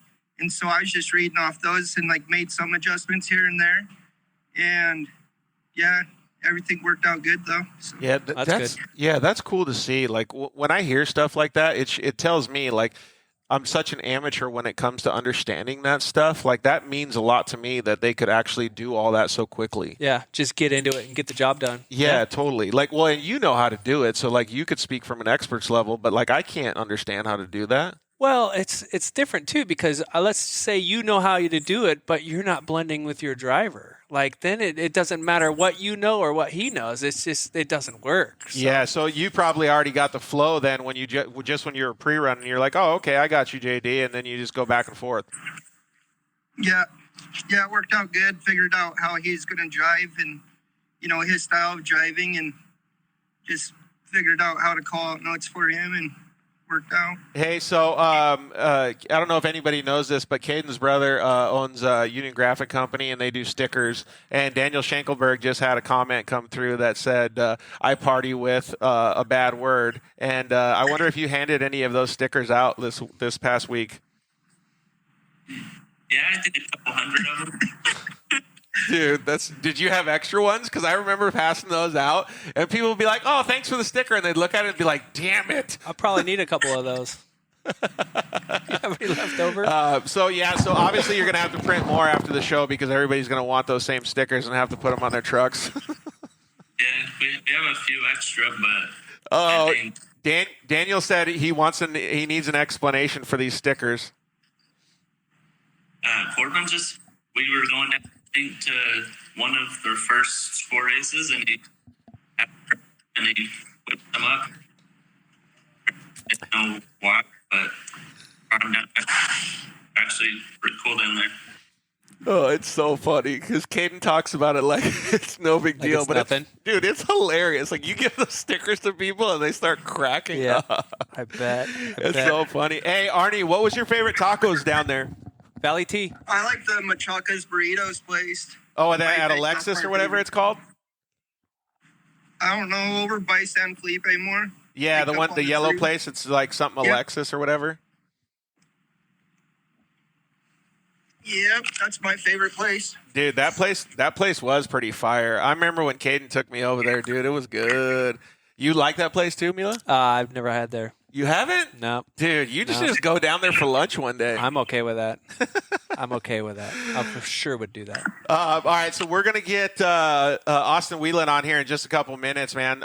So maybe kind of give me a little bit of a rundown on what your guys' favorite part was, because we asked like Luke McMillin and those guys, and they all had different, fun parts of the event, like whether it was a finish line or just like having fun with your family. What about you guys? Like, what was your guys' favorite part? Emma, you go first, and Kaden, and then Arnie.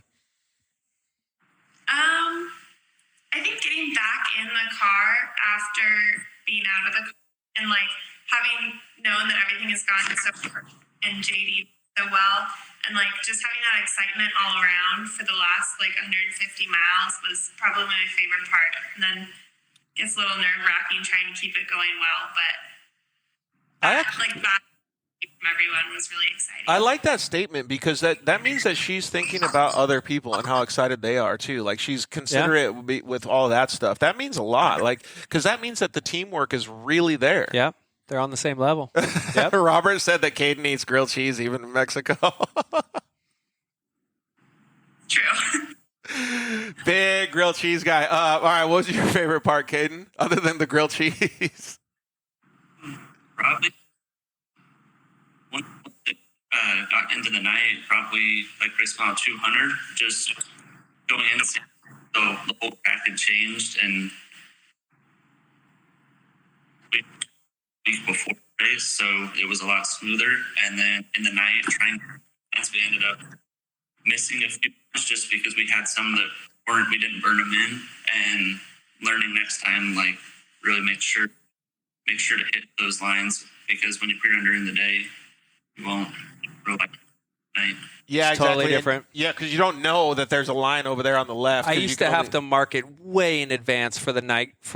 Yeah, because if there's a junction or something, you have no idea. Well, you miss your points of reference at the dark. So sometimes the speed you're going, you'll just miss it. So I used to have to put a star. I would use stars for my secret lines way ahead, because then I'd know I have to keep looking. Yeah, Emma's shaking her head right there too. Yeah, definitely learning curve for me, and I like your idea of the stars. We had them. It's just, I don't know, just like it was seriously at night. Was just shadowing where like you drove over the book. It's still in the day, it's just fine, and at night, like you almost have to stop to realize where you're going. Or where you even are. Like it's hard to kind of recognize sometimes. Well, we used to pre-run our sections at night. We would go, okay, by here, at about 6 o'clock, we'll be about here. So that we would try to actually do it during the time that you're going to think you're going to be there? Exactly, yeah. So I remember we did the Cocos through Frog Wash right at the time we were supposed to be there. We did that like 10 times, and that was the time we got a flat. So yeah, that's crazy. All right, so we're already late for Austin, but so a couple questions. First, they said, Arnie, you look like you're freezing, and then they wanted to know if you were going to race Rage at the River in an 11 car. I don't know for sure. I'm getting knee surgery tomorrow, and so it kind of just depends on that. Just see if you can heal up quick. Well, hopefully the surgery goes well, man. We're going to let you guys go. Kaden, do you want to thank anybody before we dip out and talk to Austin? Yeah, I'd like to everyone that makes it happen, Polaris, Tensor, Baja Design, and Pit Crew, JD, and his crew. And Ivan for Fabulous Tacos in San Felipe. Yeah. And just everyone. All right. Well, thanks. It's good talking with you guys. Hey, Arnie, good luck in your surgery tomorrow. We hope you heal up quick, buddy. And thank you, Emma and Kaden, for coming on. You guys did a fantastic job, dude. Champions in my book and champions on paper, too. Really, really good job. Congrats on that win. Yeah. All right. We'll see you guys later. All right. So we're going to get later, Arnie. We're going to get Austin Whelan on here. Talk with him a little bit about his race, man. Everybody has such a different experience. I know. That's the best part I like about this is you just get feedback from all over the source of everything from everybody. Exactly. Austin Except for Whelan, this guy. what's happening? What's up, Austin? What's up? Dude, how are you? What's going down? Newly engaged, Austin, by the way. I know. Newly engaged. Baja 1000 Got that winner. going for me. Trying to find a wedding venue in the middle of trying to prep for the 1,000 was pretty interesting. Did you find one? Yeah, I booked like 3 of them and finally settled on one and got all my deposits back. So we're finally good. Oh, dang, dude. Yeah, getting your deposits back is actually more work than actually booking it, dude. Dude, the whole wedding experience is a lot of work, man. Dude, well, I yeah. didn't know they were so damn expensive. Oh, yeah, for Dude, sure. They'll freaking take you for it, man. Yeah, you almost don't even want to tell them it's for a wedding.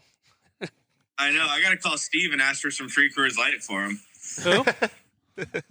Hey, so like, what was some of the prep and stuff? Because we talked with a lot of the teams earlier on the show. I don't know if you were watching, but about prepping for these races and stuff. Like, I think 2 things, I guess, is like getting the vehicle ready, understanding who's going to be driving, riding, chasing with you, and then doing your homework at the race as well. Like, how do you go about it? I'd say well, it's funny you say that because the day we finish the 400 is the day that we start prepping for the 1,000. We already have a plan for the 1,000 and everything. And actually, I wanted to make a slight change on my shocks because Duncan sent me a picture of something he could put on them. And he texted me back and said, absolutely not. You never change after the 400. You have to stay with what worked at the 400 for the 1,000. It's tried and true. So pretty much we go with that mentality. We take everything we learned from the year and we apply it ready for the 1,000. And we do put a decent amount of new parts on the car.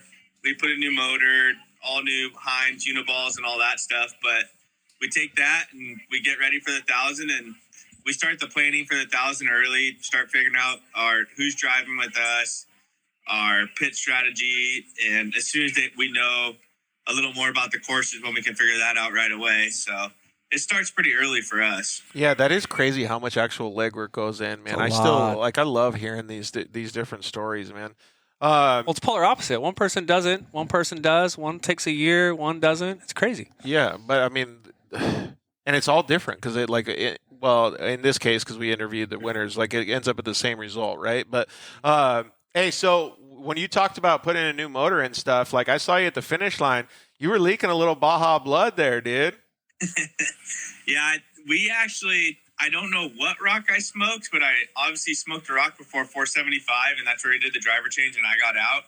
And from 475 to the finish, we had to stop every pit possible. So 580 was the next pit once I got over Mike's, then 680 once I got back from the Vineyard Road, and then 700, 727, 800, and we had to fill it full of oil to make it to the finish. Wow. Yeah, well, dude, that's like, hopefully Harley Davidson's not watching. That's like Harley Davidson. You just got to keep it going, man. Just keep it going. We don't have to change the oil. We just keep adding more. Yeah, exactly. Yeah, luckily we run Maxima so that they have good oil, so it kept it cool. We kept touching the tranny every time we pit to fill it up, and you could touch the tranny with no issues, so that was good.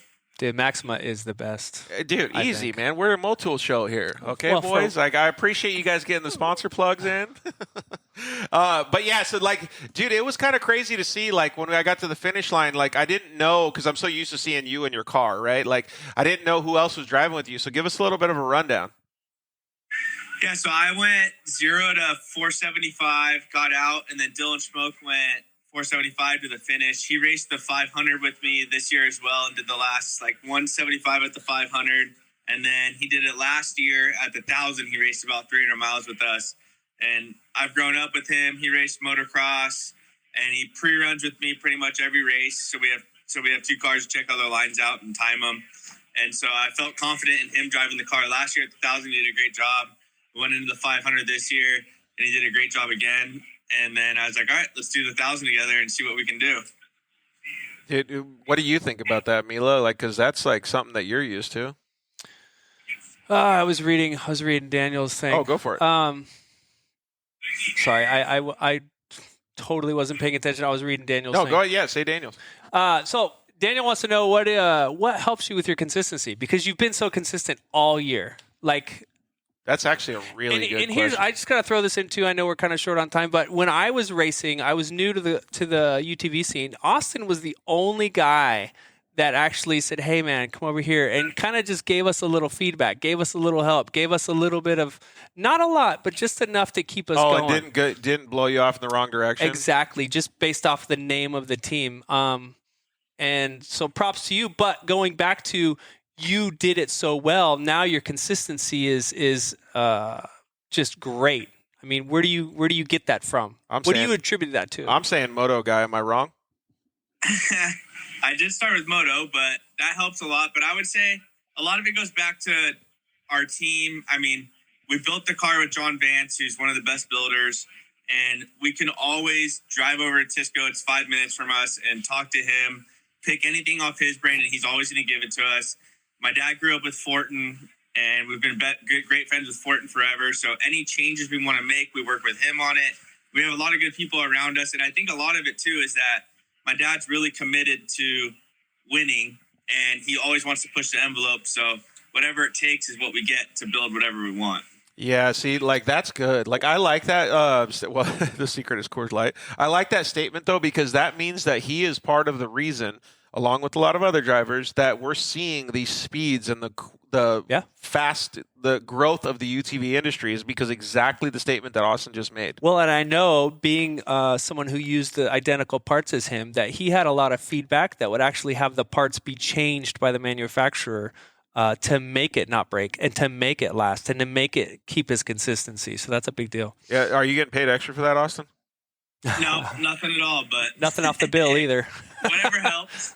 I still have my own little things I do different, but Mila and I worked really closely together. When he was having issues with stuff, he'd say, "What are you doing different?" And we'd talk about it. And I think that helps a lot. When he figured something out, he would call me, and we'd make the same change he did. And that, I think that helps a lot, as like just working together to figure things out together. I do that. Well, and he was the only guy that shared info. So when I felt like I had something that would help him, and I wasn't really supposed to do it, but I always felt like he was there for me if I had a question. So I'd be like, you "Hey, guys man, got each other's back, dude. I found this out. I don't know if you want to try it." But the crazy part about it is whether you guys think you're holding or not, like, you guys are making each other better. Well, yeah. Well, and in all honesty, it was between Austin and another driver who I really only considered the real competition when we were out on the field. Ooh, look at that, dude. Big competition guy. Austin always seemed to come out on top. Hey, so what was some of the coolest things about this race? So did you start the race, or? I started. I went 0 to 475. Okay, so what was some of the coolest parts for you? I had a really good battle with Branden early on.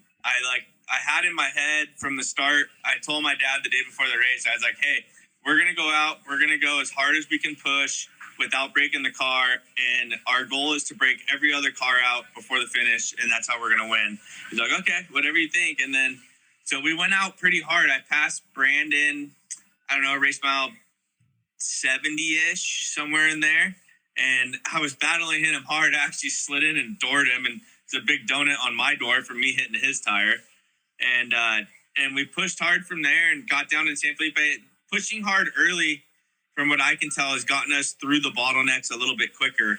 And it's you don't want to push hard always in a long race, but with the classes in front of us and how much they bottleneck, it's really important for us to push hard early and try to get the first to the bottleneck, or the first through the bottleneck, because then we walk all the areas where we know bottlenecks are going to be and find the lines around them. Dude, I wonder that's the pre-run homework right there. Yeah, but but I'm thinking, like, in the future, right? Like, I wonder if that's going to be, like, let's just say that Score or Best in the Desert, whoever it is, like, says, okay, UTVs are at the point where they can go ahead of 10 cars or whatever it is, then all of a sudden, then you release the bottlenecks. Like that changes the whole strategy at that point. Well, I thought they did that in Best of the Desert when they finally said, okay, we've beat all the 10 cars. Can we start in front of them now? But I don't remember if that stuck. I think it's the 7 trucks that are causing the bottlenecks for us a lot lately.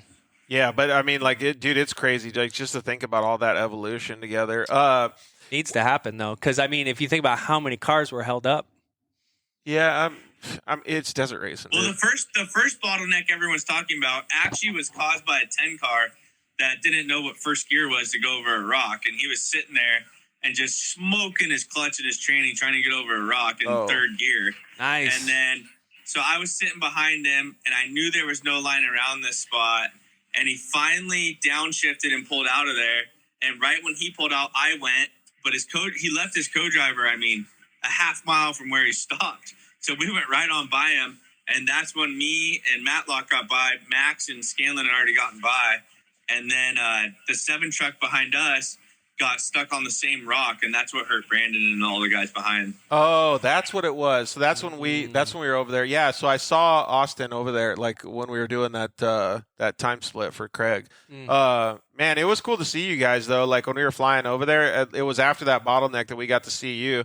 We got to see you for a while. It looked like you had some pretty good line choices, and you were riding the crowns of the ruts and stuff. Like you were doing a good job, man. Yeah, we don't spend as much time as I'd like to pre-running because I guess we got to work first before we can race. But we spend some time down there, and definitely a lot of shock tuning to work on those crowns in the road. We run a little higher ride height than everyone else, but it works out from us with the boys at STG, and we make that work, and we just take it from there. And that's what helped us a lot down in San Felipe area. I knew once I got to San Felipe, I could push the car to the max. You're not supposed to say that out loud. Run the whoops and let it go. That's okay. Everybody's going to start pushing the cars to the max. Like I love that Austin is he is able to talk about the races because this is literally the growth of the sport. Yep. Like this is what's happening, man. Yeah. I think it's super cool. Hey, we got to get the Class 11 guys to come on here in a little bit. It's going to be a fun conversation because I don't really know any of the guys. But man, you've been really killing it, man. I've been super impressed. I've raced with you for a few years when we were doing short course stuff, and to see the evolution of your driving skills and everything that's going on, man, I'm really proud of you. 100%. Yeah, it's fun racing with you against some short course. I think desert suits us a little bit better, but short course was always fun. Yeah, dude, absolutely. Well, keep kicking ass, man. Hey, thank everybody that helped you guys. I got to think the most important thing, we can't do Baja and can't do racing without our team. I mean, the guys that take off work, the volunteers and this and that, that's who makes us be able to go race Baja because you can't have enough employees to go just race Baja. And I really got to thank all the guys that take time off work and everyone that helps us out going down there and racing. And then my obvious sponsors and that. But the team is what makes it. We work together closely and we make it happen. And some guys like this race, they didn't have the best chase race. They had to chase on the coast and they only had 1 stop or 2 stops. And then the other people were all on the other side. But it's just the guys that help us out and the volunteers and our friends have been doing it forever from way back in the day. And those are the ones that are like the unsung heroes that no one ever hears about. And they're the ones that make it possible for us to even go race. Yeah, 100%. I agree with that statement wholeheartedly, and that's why I want Starling to fucking work next time so that we can give all those people the opportunity to show what it's like in Mexico, man. The behind-the-scenes chase crew. Not when we were in motion, because we had one on the helicopter, we had one on the race car, and neither of them worked when we were in motion. Huh. So ours worked fine in motion on the chase trucks. Yeah, it just depends on how fast you're going and what update you have. Like I did a bunch of research on it, yeah, man, they have that new InMotion one that they turned off all the older ones, so it just sucked. But anyways, we want to do like some cool stuff with that. But yeah, man, you did a great job, and it's cool to see that you're. We can't wait to see what happens next year. I can. Yep. So it's gonna be cool, man. Can't wait. Yeah, man. Congrats on that win, by the way. And keep on keeping on, my man. Yeah, we got 3 out of the 4 this year and didn't get the championship that way, which sucks. But that's crazy. We'll go for the championship next year. What was the 4th? What was the bad race? San Felipe, I blew 2 belts early, and then we had to push too hard to catch back up, and I ended up snapping a trailing arm. Oh, crap. Yeah, and weren't you battling with Mark Burnett just jumped on? Weren't you battling with him and then Lambert? Yeah, Lambert. Yep, we were battling them, pushing up, trying to get through them. And I made up a bunch of time, but I just knew how hard we were pushing the car. I was like, I think we might be pushing the limits too hard. But we fixed that, made it better, and now we can push that hard now consistently. Dude, Rad. So rad. All right, well, keep kicking ass, dude. You're a badass behind the wheel. I agree. Yep, thanks, guys. All right, later, Austin. homie. Have Later, a good one. man. All right, later. Bye. All right, so yeah, we got to get the Class 11 guys on. I'm really interested to have this conversation because I don't know any of the Class 11 guys. We always give them so much shit because the cars are so much different than what we're used to. Like me being a big UTV guy, you being a truck guy. Like it'll be interesting to what these to see what these guys say. So hopefully they'll jump on here. Savages, dude. Honestly, really savages. So the guys that we I think it was called GHA Racing. Oh yeah. They were telling me that they didn't actually make the cut to finish the race. They were, I think, 2 minutes behind the cutoff time. It was like 36 hours or so. Here we go. Yeah, right. 36 hours or something like that. Yep. But they still finished and crossed the line. I was like, no freaking way. Like, and they sent some pictures over of them working on the car, getting things ready, like all that stuff. And I was just like, dude, this is Baja right here. Yep. That's the heart of it. All right. So since I don't know you guys very much, introduce yourself real quick. How you doing, guys? This is Alex Gonzalez here. What's up, Alex? Dude, Alex is a boss. So he was sending me some pictures and stuff earlier. Maybe give us a little bit of a rundown. So we're going to talk with you, and then you said Pete and Tim. So who was doing what duties? I'm a driver of record, and it's team owner.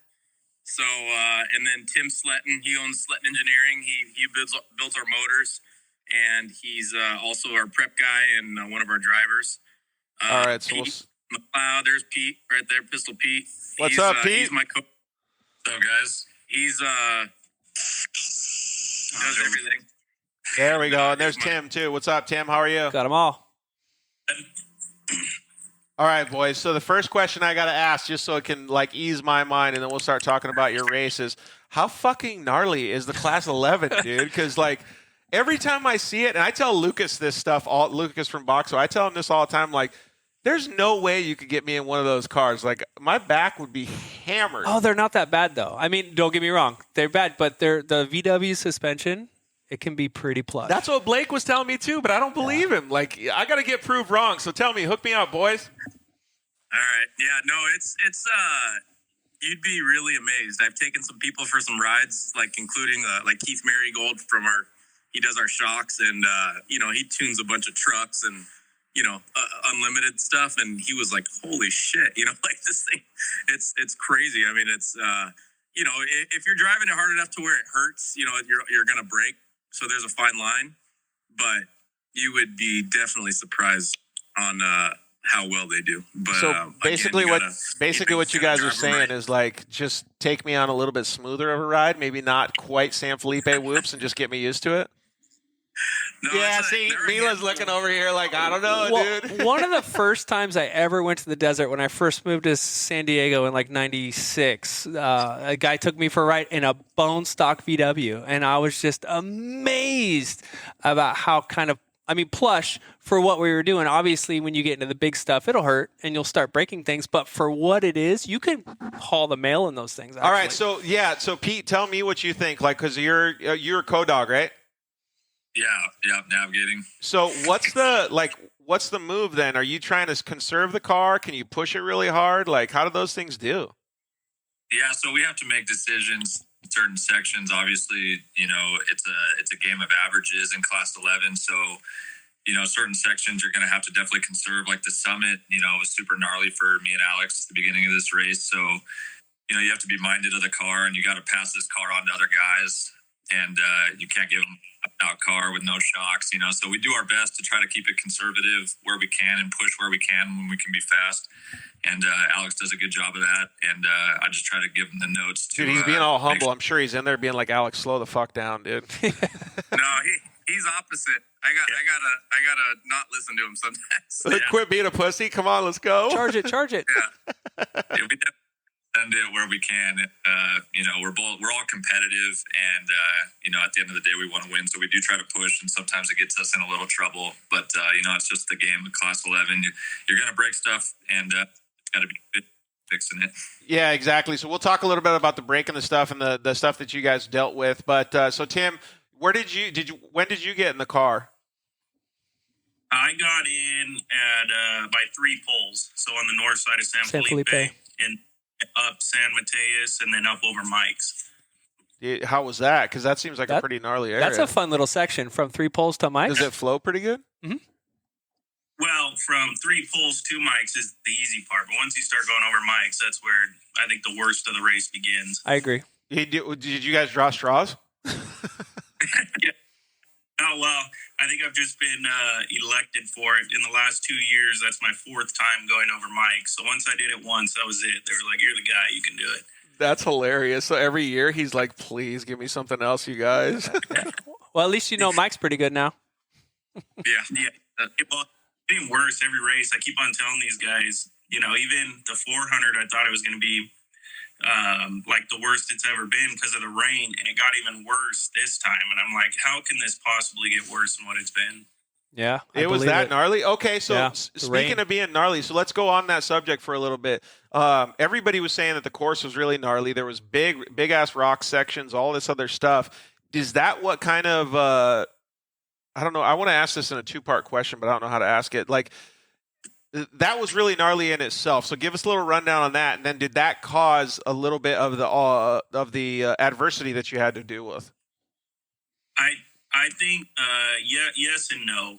I knew going up over Mike's that I had to go easy on the car, but you're fighting time at the same time. So you can't be stopping and wasting a bunch of time. You have to keep momentum going. And even though I would say I somewhat babied the car, it definitely wasn't easy on it. I mean, we probably bent 2 wheels, 1 flat, and once Alex got in the car and tried to take off on the Pacific coast, that's when the drum was letting go and the ball joints broke, and then all hell broke loose. Yeah, it's just, dude, that's the nature of the beast, though, right? I mean, like, when you're just pushing that hard, I guess, I don't know, Pete, you going back to it, like, going up on some of those hills, especially, like, in the summit, I mean, you can only cruise to a certain extent, and then, I mean, you got to get in the R's. I mean, we're pinning it up the hills trying to get up rocks, and if you don't, you're literally just going to get stuck. So once you get that thing up in it sounded like it was at 7,000 RPMs, who knows, but you have to stay on that pipe to get up and over the obstacles, or else you're just done. You're gonna have to be backing down hills, and especially in the summit, that's pretty gnarly. Do you have to kick the clutch a lot to keep it going? I think that's like kind of what weakens it a little bit, is we have to go so hard up some of those rock hills, that it takes a toll on it. And being that it was a loop, there's so many hard sections. It eventually just wears out. But yeah, dude, that's crazy because like you literally don't have a choice. Do you have to kick the clutch a lot or no? Yeah. I never used to, and then Tim kind of taught me that, and now it's kind of.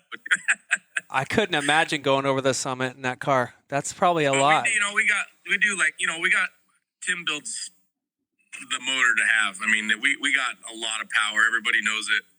And it really, really helps because we do have a heavier car than most. She's kind of like a battle tank, but it goes, man. But you got to push her a little sometimes going up those rocks. Dude, even coming down the summit, like, dude, that's such a gnarly area. Yeah, like even when you're like when you think you're down there and then you start getting into that rock shale area, it just like breaks your kidneys in half. It's like, oh god, yeah, dude. Oh, that's coming out of the mountain right there. That like last 5 miles to the wash is like unbearable. I mean, we're motoring pretty good through it too, because it seems like the faster you go, like it kind of gets on top. It's so light, but that is gnarly right there. Dude, yeah, it's a gnarly section. We call that, like I call that section the bladder buster, and we were in stock Turbo S's. I can only imagine in a Volkswagen. Yeah, we came down the summit pretty quick. We were motoring through the rocks, and then we came up on a 10 car that was flipped over, and we got stuck behind some 5 cars, and we were pushing them down the mountain, man. They couldn't obviously pull over because it's so narrow, but I mean, we would have we would have smoked them down the mountain if we could, but we lost some time there. That's Dude, rad. So I have a question that I've been wanting somebody to be able to answer because nobody's been able to answer it for me. Pete, do you know how the fuck that guy got that motorhome halfway up that hill right there at the coming down the summit? No, dude, I have no idea. I don't know if there's Every time I see that goddamn motorhome, I'm like, how the hell did it come up this hill? Yeah, I mean, it's crazy. When you're through the summit, there's all kinds of abandoned trucks and flipped over cars and like a graveyard for, old ranch trucks up there. And there's that cabin up there where apparently somebody lives. I don't know. We drive past. Like, dude, there's no way. We saw a couple fresh eating bags of chips up there. I was like, dang. That's wild. Wild, man. It's crazy how these guys get around sometimes. Yeah, it's nuts. All right, so give us a little bit of a rundown, Pete. Just let us know, kind of how the race evolved for you guys. So you guys are pushing the car. Both Tim and Alex are driving it, and then stuff starts to kind of either wear out or kind of you start hearing stuff, and then you're like, all right, we got to start fixing some shit. Yeah, we had a number of issues. To be honest, this probably was the race where we had the most issues out of all of our races, probably over the last 2 years. Started out with some ignition trouble. We kind of had to diagnose some electrical problems early on in the race that cost us some downtime. We had a tire change early. When Tim got in, he had a steering box issue we didn't know about, because we're all at different points on the course. Apparently the steering box bolt broke and they had to, drill out a bolt and replace it with an engine bolt Tim found, so we're swapping parts there. Ball joints broke. We had multiple arms break. Wow. We had a transmission swap at 6:45. That was, our most significant challenge of the race. Obviously, that took, quite a couple hours really. And, hook stops, just a number of issues. It just kind of snowballed and we just kept pushing. We never gave up. These guys, it's a badass team. We're all extremely competitive. And we just did what it took to get there, So it was a really fun race at the end of it. Looking back, obviously a grind during it, but it was good. The best part was Armando coming into the finish. Armando Ventura, he was the last driver. Everybody's like, "Why aren't you going faster? Go faster!" And he gets out of the car, and the steering column is broke off the car. So he's literally just has a steering wheel in his hands, nothing holding it, and that's how he did. I think the last 30 miles of the race. Wow. Dude, that's so wild, that's so man. crazy. That's so epic. We were all pissed off because we were running short on time, and we're like, he's on the highway doing 60, and I'm like, mother effing him. I'm like, man, come on, man, we got 2 minutes, and then, we all felt bad because at the end he just literally had a steering wheel in his lap. So we're like, all right, dude, you're probably smart. 60. That's literally, but this is like Baja stories. I love this, dude. Yeah, it's so rad. But so one thing that I noticed is who's got the phone with the cricket, dude? It's hilarious. I don't know whose it is. But anyway, so one of the things that I noticed that you guys were talking about, I think Pete, you're the one that said this, is the never give up attitude, right? And then so the main reason that I wanted to have you guys on the show is because Lucas was talking to me a little bit. You guys did not make the cutoff time for a technical finish, right? It took you guys 36 hours. What was the cutoff time? 36 hours. And so we basically finished 36 hours and 2 minutes. Dude, so and, that's bonkers, literally. Right? So, when I hear that, first of all, I think, oh crap, I wish they would have finished, right? But then you start thinking about having your glass half full. These dudes did whatever it took to get to the finish line. And what I like to always tell people is I like to bring it back to some sort of human aesthetic or human characteristics, right? That is something that you guys live by in your lives every day. You don't give up. You keep pushing. If something bothers you, you relate it back to what you had faced before, right? We were talking about some of the failures that I had personally this past weekend. We tried to do a live feed and it didn't work. We had Starlink issues and all this stuff. And I get bummed out. I want to be accountable for it. But then we're going through Mexico and I understand that these people are living in a totally different reality than what I was through the weekend. And you guys are out there racing. You guys are having a good time, but you never give up. And those mentalities drive human beings forward. Those things are so meaningful for a dude like me to understand because I relate it to everything going on in the world and in reality. I love that you guys have that attitude as an entire team.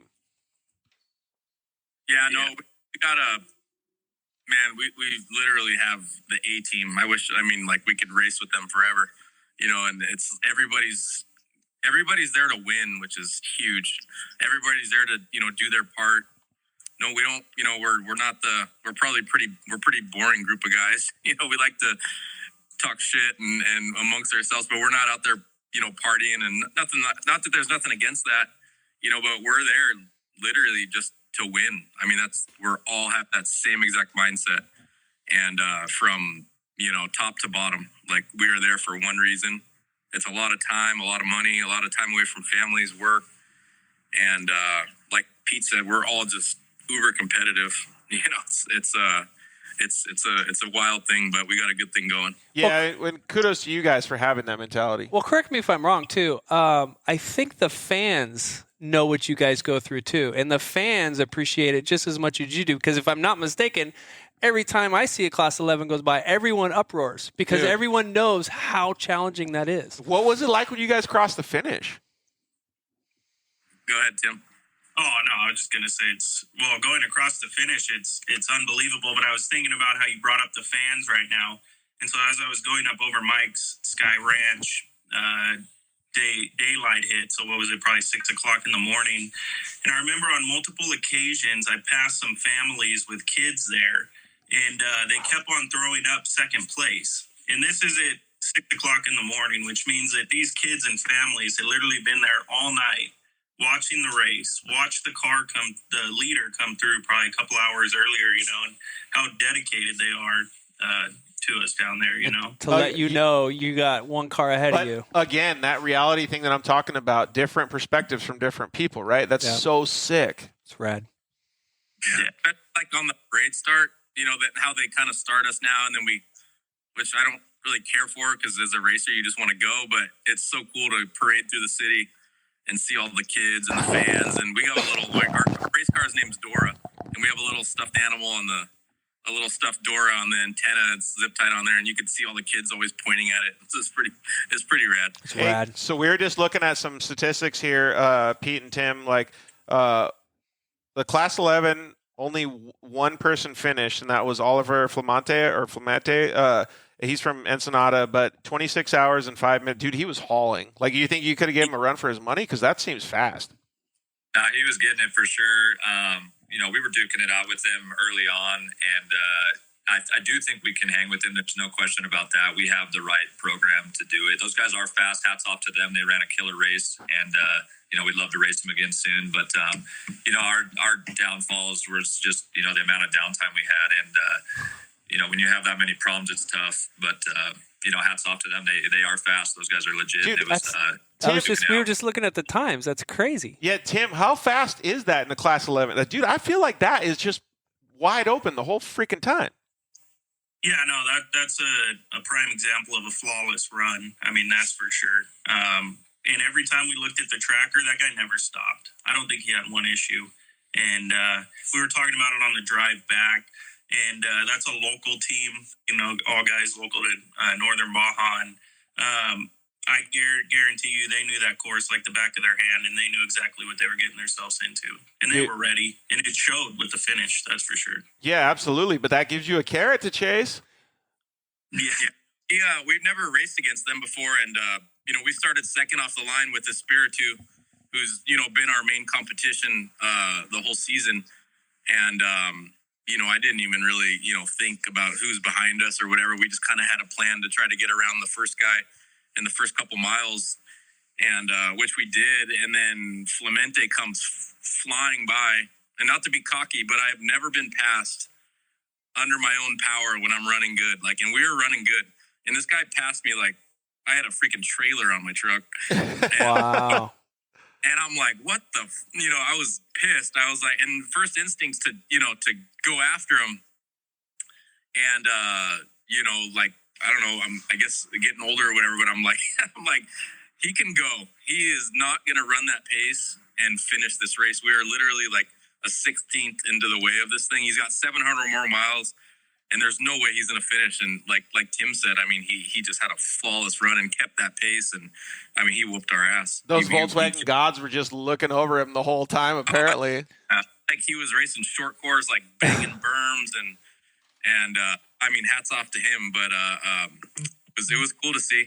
Yeah, no, I think we could hang with him. Our car's, she's heavy. She's real heavy. She's a big girl for a Class 11, and you could tell he was just driving the wheels off his car, and it's a nice light car with a good motor. So, and obviously skill behind the wheel.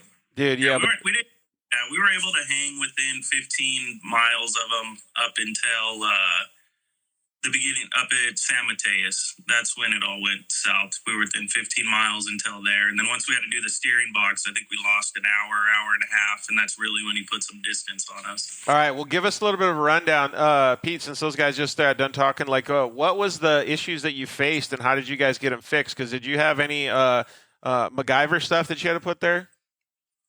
Yeah, there was definitely a couple of MacGyver situations. The first, Tim is the king of MacGyver, by the way, first of all. You should ask Tim. He's got hundreds of ways to fix stuff. Instead of Tim Slatton, we'll call him Tim MacGyver. Yeah, sure, Timmy MacGyver. I don't know how he comes up with some stuff sometimes, but he got the steering box. You got to find bolts that match the steering box pitch count and size, and he knows where one is on the car and the motor, and so he's backing an engine stud out to use it for the steering box, and it's like, I don't know how he comes up with some of this stuff. Bungee wrapping, what was it, Tim? The fan Dude, that reminds me of that movie Half Baked. He's like, give me my snorkel, a toothpick, and some duct tape. We got it going. Yeah, right. Yeah, we were laughing. My dad came up with a bungee cord around the fan shroud, but you got to find ways out there. There's no other way. I mean, you can't sit there. Yeah, there you go. Stella held on with the iPad charger. That's perfect. That Works. Shout out to Armando's co-driver, the guy who did the last leg, who had the steering wheel in his lap. The Stella mount broke. He was holding that. The iPad, because we run lead nav, the mount broke. He was holding that in his hand. And then the USB plug for the iPad broke, and I had a Noco giant diesel battery pack starting thing, and that was plugged into the USB port, and he was holding that. So his hands were full. He's calling notes, and then there was some problem with the fuel pump or something, so he was turning it on and off, and he's just like a madman. That's the co-dog. Dude, that's so sick, though. Whatever it takes, man. Whatever it takes, man. Yeah, so shout out Edgar. He's a beast. Dude, you guys had some adversity, but you crossed the finish line, dude. That's so sick, man. I'm proud to just hear these stories. I've always been so curious about the Class 11 stuff. I always was pushing back on it when I heard about it, because I was like, dude, I don't think my body could actually handle it. But the more and more you'll be impressed. Yeah, surprising. And so I've wanted to. Patty Blaze actually told me, she convinced me, and I've been wanting to go for a ride with somebody. So I might take you up on that since you live close to us, anyways. But I keep growing more and more respect and more admiration for you guys. And every time we get to see you guys out there, I get so pumped. Yeah, no, it's cool, man. Everyone loves the bug. It's I came from a trophy spec, and so I'm going completely backwards. But you could take that bug and just everybody gravitates towards it, even at contingency. I mean, obviously they love the trucks, and there's there's nothing like a trophy truck, but I mean, they're just everybody. I don't know how many times we get called the warrior. You guys are the warriors, at Baja, and you guys are nuts, and everybody asks how much blood you piss out. It's everyone's so curious about it. And it's cool, man. Dude, what'd be sick is we just talked to about JD Marsh's suit and how Chris Noor from Sparco. Dude, we should get warrior suits from Sparco for all these dudes, just man. with steel plates on them, so they look all sick. So they look like warriors, and then have the helmet painted like one of those steel helmets. Dude. Oh my god, that'd be amazing. Dude, that would be so cool. Lucas just said you should take me and race the Moore series. Lucas, I'm not yet ready to do that. I would just like to go on a ride, okay, buddy? That 11 car beat Bryce and Andy at the last two 1000s. That's pretty harsh. Oh, that's true. Who's the dick? That's our fearless crew chief, Clyde. Yeah, I was gonna say, who's the dick that just said that? That's harsh.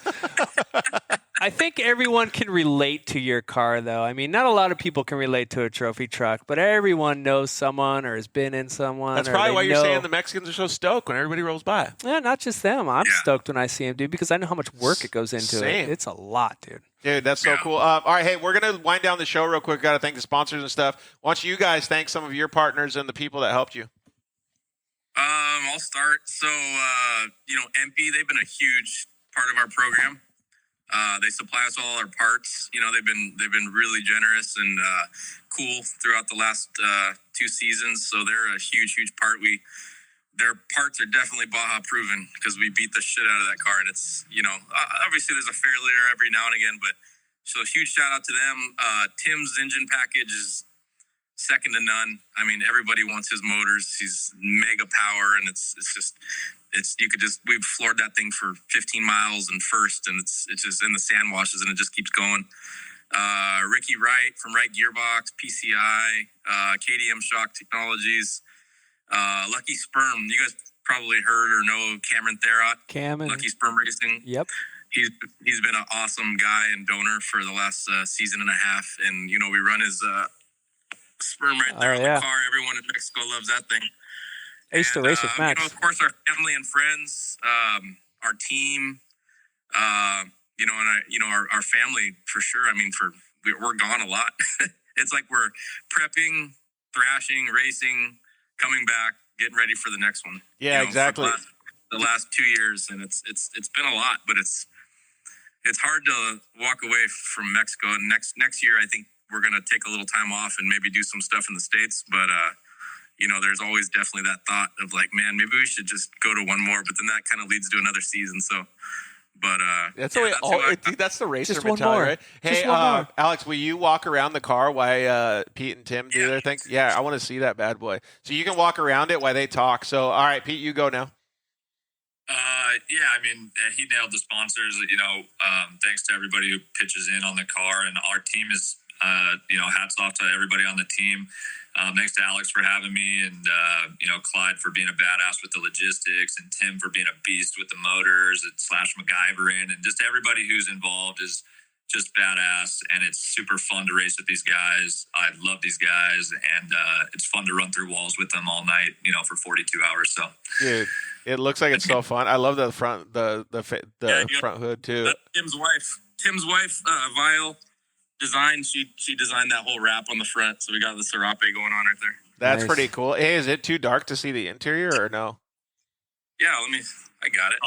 All right, so and then I don't know if it's too dark to see some of Tim's motor work back there too. Oh, check it out! You still got the helmet in there. Yeah, the mounts broke. Looks like it just raced the Baja 1000. Yeah, what did you guys do? Just race the Baja 1000 in that thing, or what? That's so rad. There's an extra little GPS there, all the Stella stuff, the iPad mounts right there.